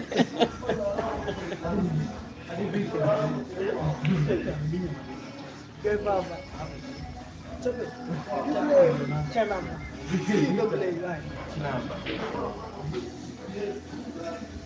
But you know, a sick came as very good. A sick boy. Very calm. The good thing he has management now. He'll be coming. He has the management. And he will become very dangerous. And he lost training too much. He lost Kanya training. Yeah, he was training him.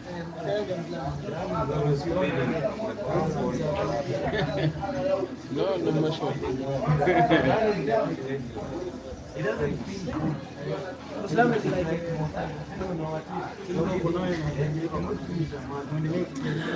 Brian Nimoth watching Channel Pool Cup. You say that Ibrahim Ishmael tomorrow shall be confirmed. No, not yet confirmed.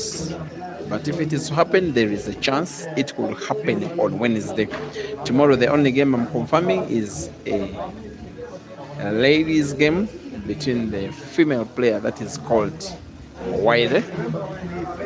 He is a member of the Harambeshi Stars of Pool, Kenya national team, to be taking on Julie the Ugandan for 20,000 Kenya shillings. That will be tomorrow, but so far no men's action confirmed. Like have an easy shot, but just because people know that you have a best team, you have There was some disagreement between the players, as though Ishmael may have seen as if Dog City fouled. Dog City is contesting, and a little bit of an exchange. Sometimes tempers may go a bit high. Ishmael has just told Dog City, take it easy. I am human too. I may have seen as though it was a foul. If it is not, let us take it easy. And it is now easy on the table, with Dog City needing to win 6 and Ishmael needing to win 4 out of the remaining 9, including this ongoing one. And it is now poised in favor of Ishmael. not only because he's the one playing, but also given the position of 6 of the 7 yellows left on the table. The would be bad is the yellow that is at the bottom end of the table. If you're watching at Mchana Pool Club, it is on the right, but the cue ball can be moved bottomwards for him to have chance to put it with relative ease, I think, to the corner pocket at the bottom left. I always find a way of Be observant about the position of the white after this shot is played. You can now see clearly that the 3 yellows at the top end of the table are portable. One of them, as he puts it, what will be the last to the center pocket on the right, he will have to play it while moving the cue ball bottomwards. That's why he's leaving some kind of cut between white and yellow.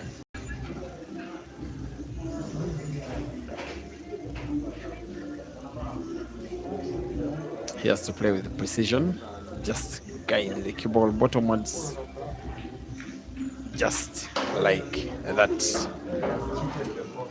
Cheating the pocket a little, but taking the frame a little more. I really want perhaps to put black to the side pocket on the left, because yellow, I believe, is done. The put of the black to the left center pocket will give Ishmael MTHETHWA a 3-frame lead for the very first time in the match, and will make him an overwhelming favorite for victory of the money, of the bragging rights, of the fame, and the reason that why he's keeping fans awake at 1:30 a.m. in the early morning. Ishmael 18, Dog City 15.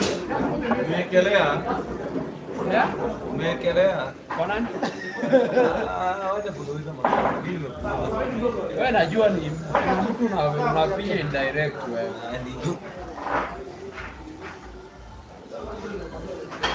Huko nje kuna mtu atangaza ulimi. Nani?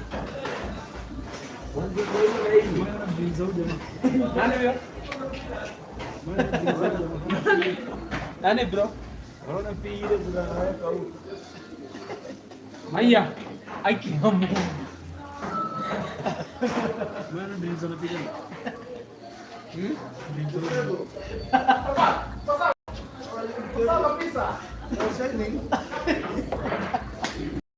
Kuza mipira ibadiliki.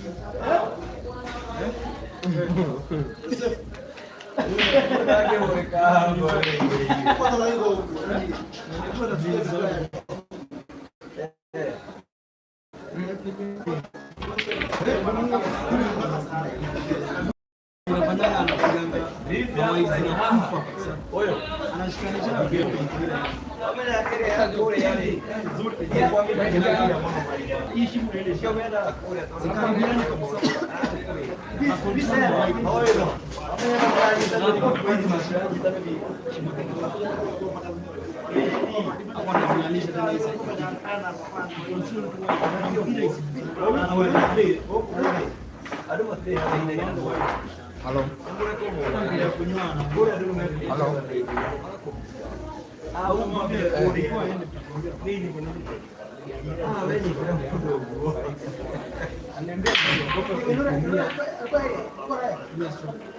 Hiyo stroke ni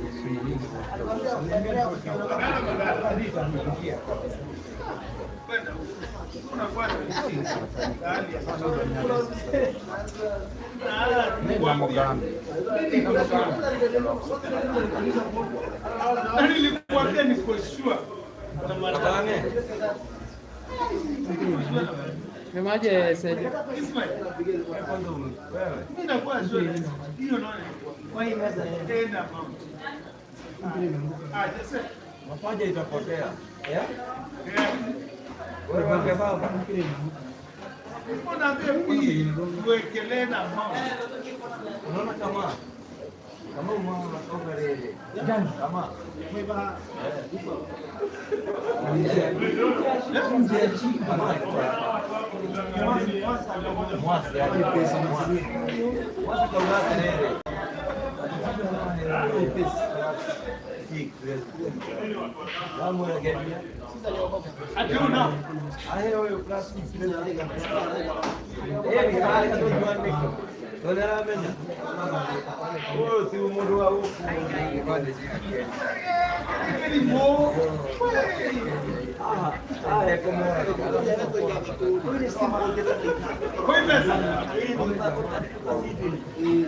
Now this one could be very consequential, most especially from an Ishmael perspective.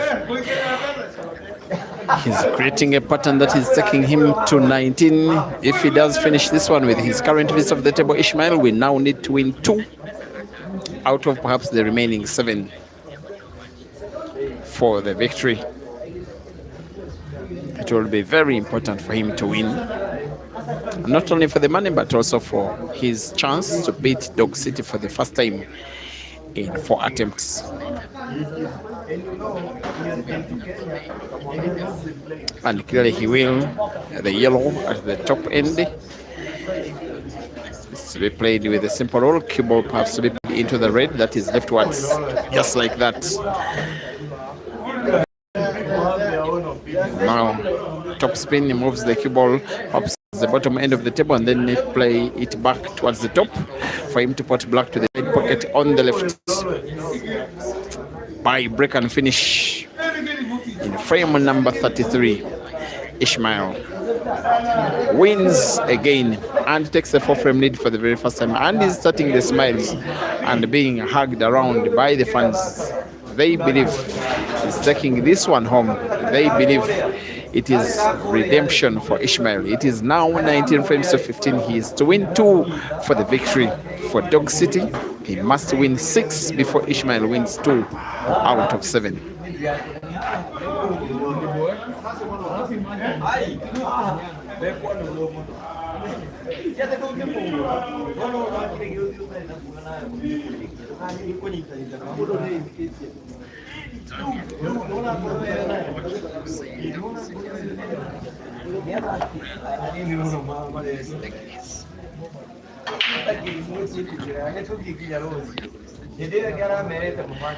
This time round, even Ishmael being Ishmael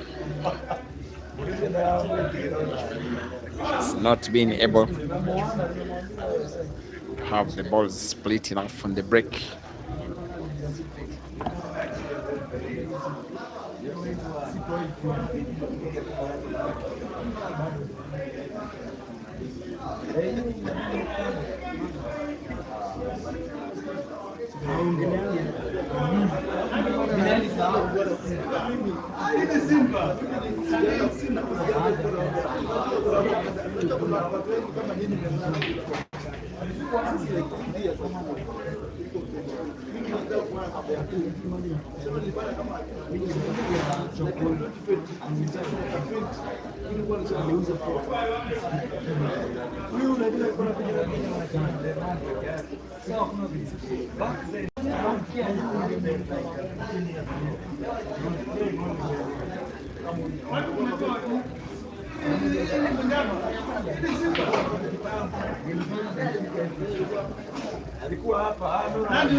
The guy is oozing with confidence at the right end of the match. For most of the match, which will be making it to 3 hours duration very shortly, these players have been cancelling each other out even well until the last 20 minutes, where Ishmael has been a much better player.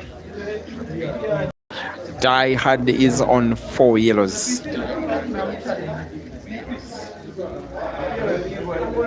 I'm not certain he can pot.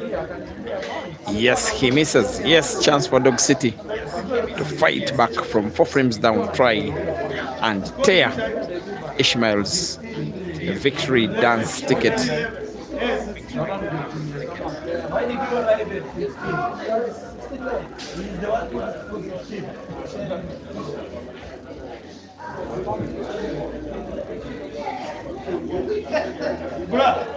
End day, end time, end account.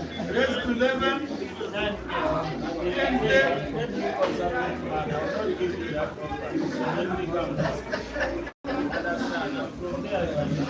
He's provoking you. Raise to 11. Hey. Yeah.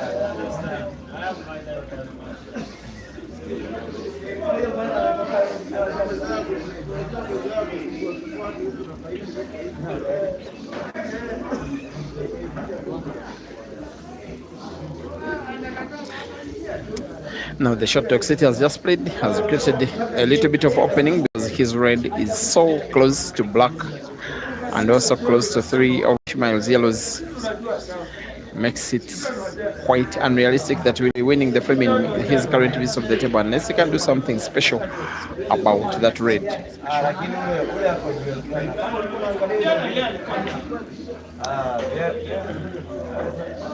Now the guy wants to play combination, put it into the center pocket on the right where there is the yellow with both balls being potted simultaneously, and it's successful.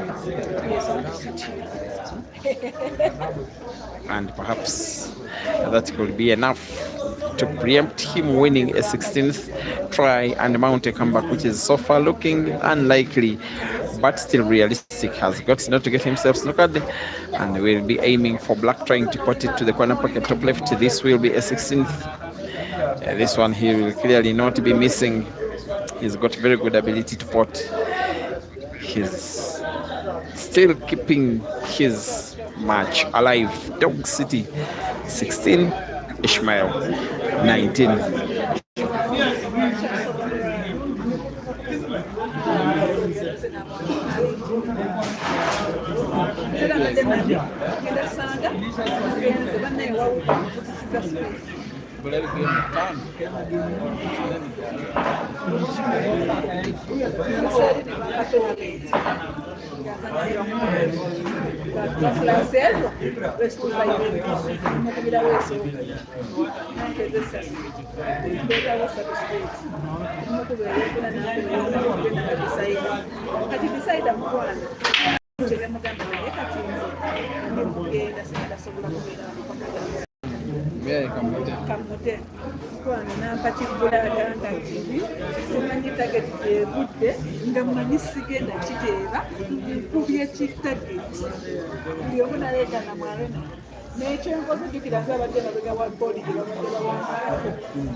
And even when you're just saying,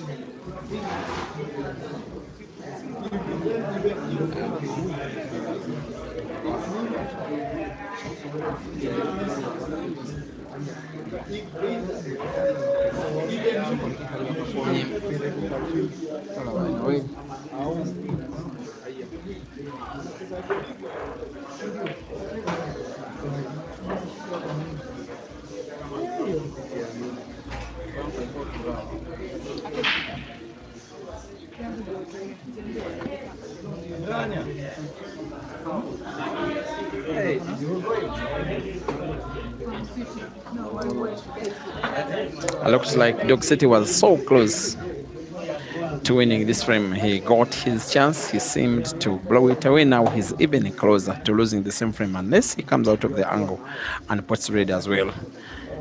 He puts the wrong ball. The cue ball it is. And clearly this one is the frame to be won by Ishmael. Dog City seems not even comfortable with the bounce of the cue ball off the cushion. That won't matter. What matters now is the fact that Ishmael is on the verge of winning a 20th frame, which will create a chance for him to need to win one more and then make himself $1,000 richer. It is 3 yellows left on the table, all of them near respective corner pockets, bottom and top. The black is positioned in space, and Ishmael is putting each of them with ease, and the rest is a formality. As long as he avoids contact between white and red, he does so well. Plays cue ball into the black. There's no way he'll be failing on this. The 2014 African champion. Oops. Now, sometimes those can be turning points of matches. Let us see where it goes. Dog City could be getting himself to 17. If it's the case when Ishmael is on 19, you never know where that match could go.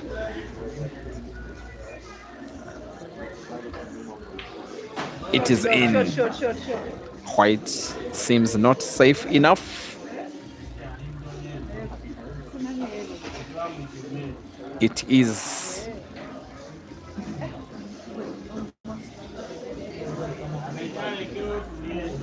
frame that now Ishmael concedes Dog City on 17 and Ishmael on 19.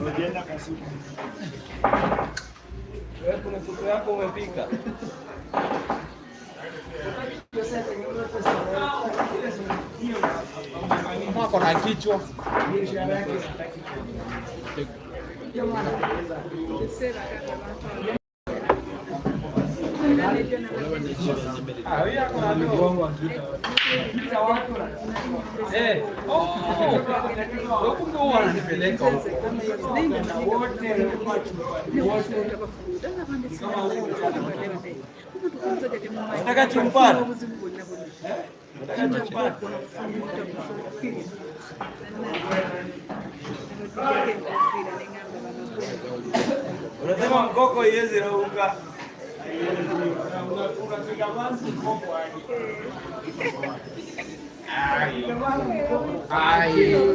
Special thanks for watching Casta Otieno.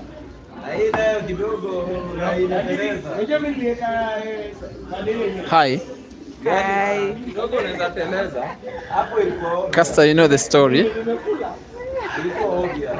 19 frames to 17. Still Ish up. And so likely this one will be a 20th. He blew an opportunity to make it 20 in the last frame. He's getting another opportunity. And this one will be so easy for him.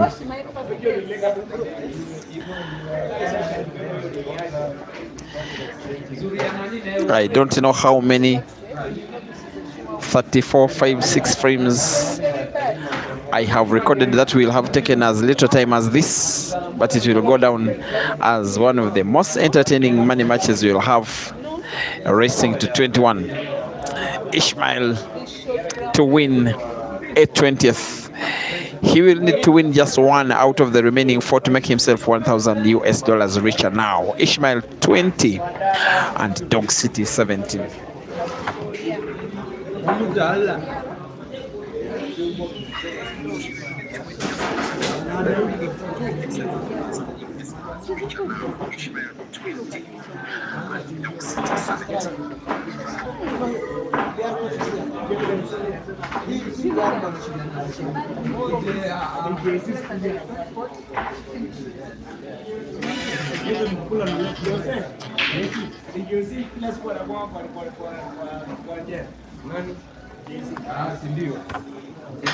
Here comes the break for Dog City.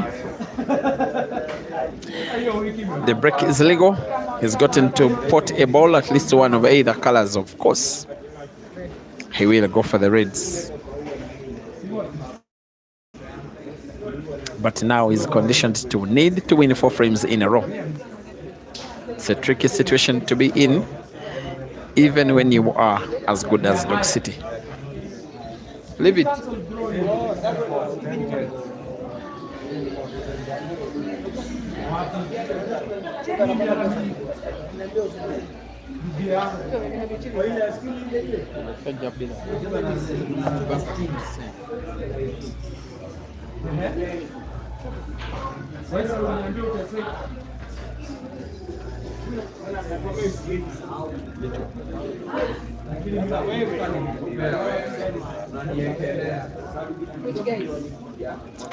This one has to be the first of 4 for the Ugandan to stand any chance. Otherwise, he's edging ever so close to being defeated by Ishmael for what will be the very first time.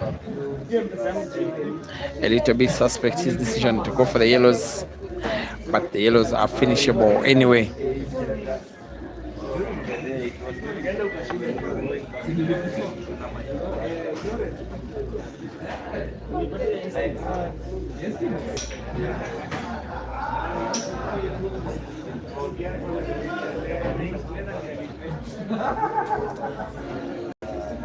With the internet now having fastened up with the glitch on, Dog City will be hoping that he has no glitch in his attacking play, that he puts yellow to the corner pocket left, then cue ball moves rightwards in Ishmael's red, and the yellow now that is rightwards of the 2 is perhaps the one who will be playing first, because cue ball is natural for the other yellow to be ported to the center pocket on the left.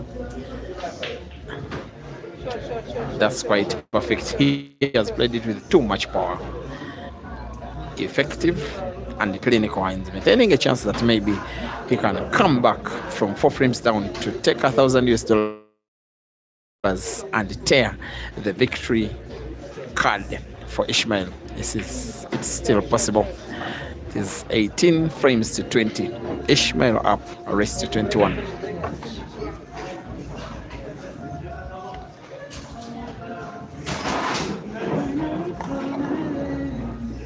Chobe Peter Chobe.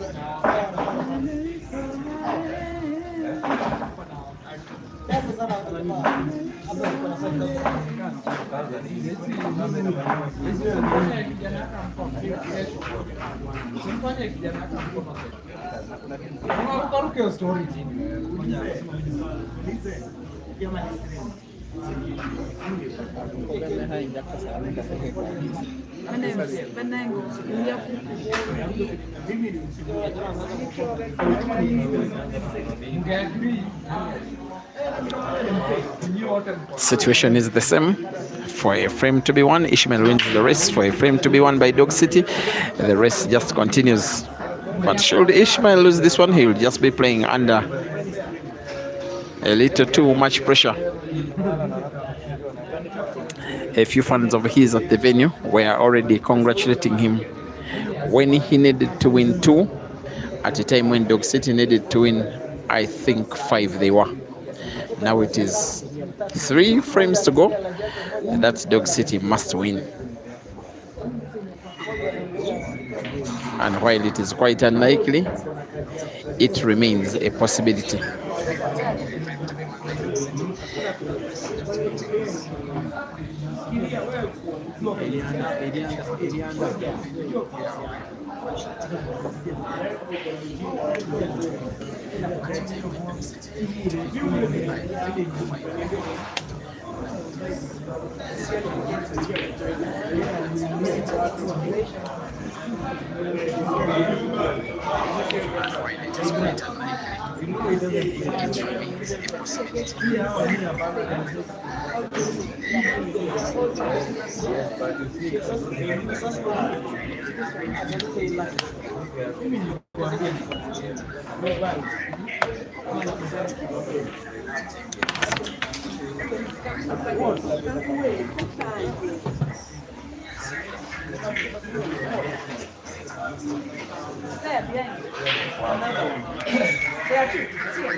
Now with one big shot, Ishmael wins the frame, but he's losing it at the most critical time of the match. He's getting himself knocked out for whatever reason. Is it fatigue? Is it complacency? Is it pressure? Is it nerves? He wants to find red off the cushion at the top with power. Misses red, plays black, and puts it prematurely and loses the frame. Very unfortunate for Ishmael. For Dog City, the comeback is still alive. It is Ishmael 20 and Dog City 19. 2 frames to go. Dog City needing to win them both or else succumb to the loss of $1,000 US.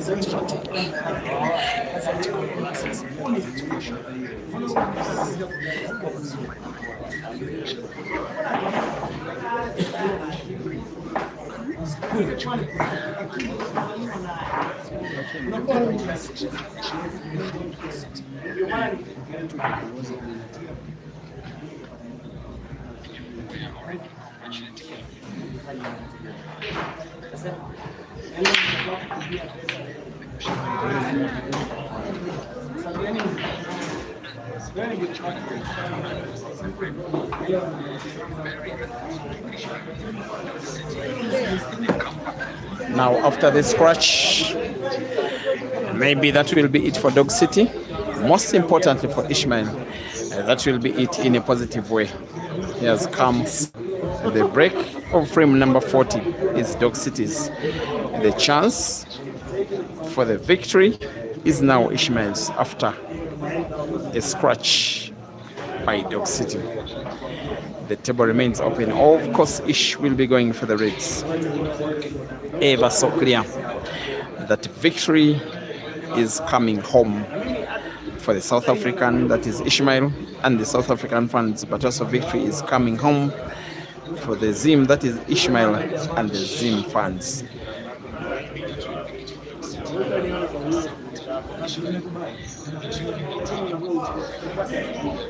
With one thing in mind, finish the frame and finish it now. Ever so closer. Needs good positional play of the cue ball. Because of that red that is in between the two, it can anytime create some kind of problem and can give Dog City a chance to play again in the frame. And Ishmael chooses to play it next. He's supported to the corner pocket at the top left with the backspin cue ball to bounce off the right cushion in, and then position it in between black and yellow. How good will it be? Good enough. The risk was always there, but his skill, his lethal left hand has bailed him out. Ishmael now needs to put both red and black and then win the frame. However, the natural movement of the cue ball as he rolls the red to the corner pocket top left is not for him to get easy white for black. He may want to put both red and black to the same corner pocket. How good will the cue ball be? It is finishable, but with a very sharp cut on the right for the black to move leftwards to the corner pocket top. This could be the last shot of the match for Ishmael. There he wins. Come on, baby! Come on, baby! Come on!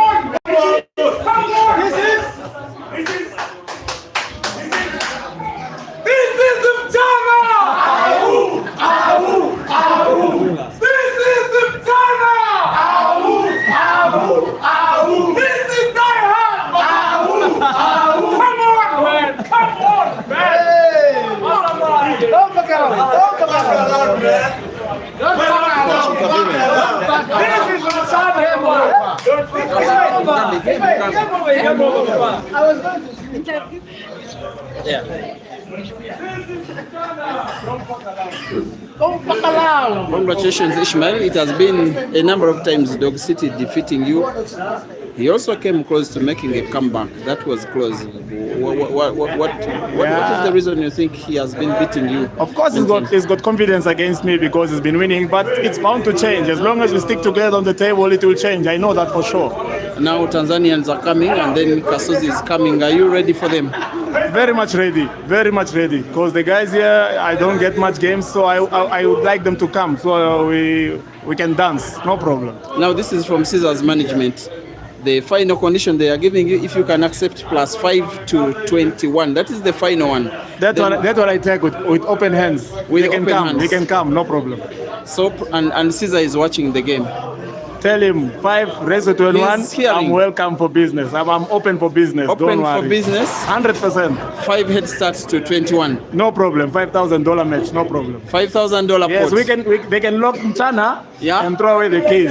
They can lock Mchana. Win or lose, I will come back. Even if I win, he can come back again. They can lock the bar and throw away the keys. Let him come. No problem. I'm ready. That is the diehard. He never misses 5 to 21. his I'm ready, Papa. I'm ready. 100%. There goes the game. Thank you. So Caesar can catch his flight with KQ to Saturday here. Otherwise, I wish you a good night and thank you for watching, guys.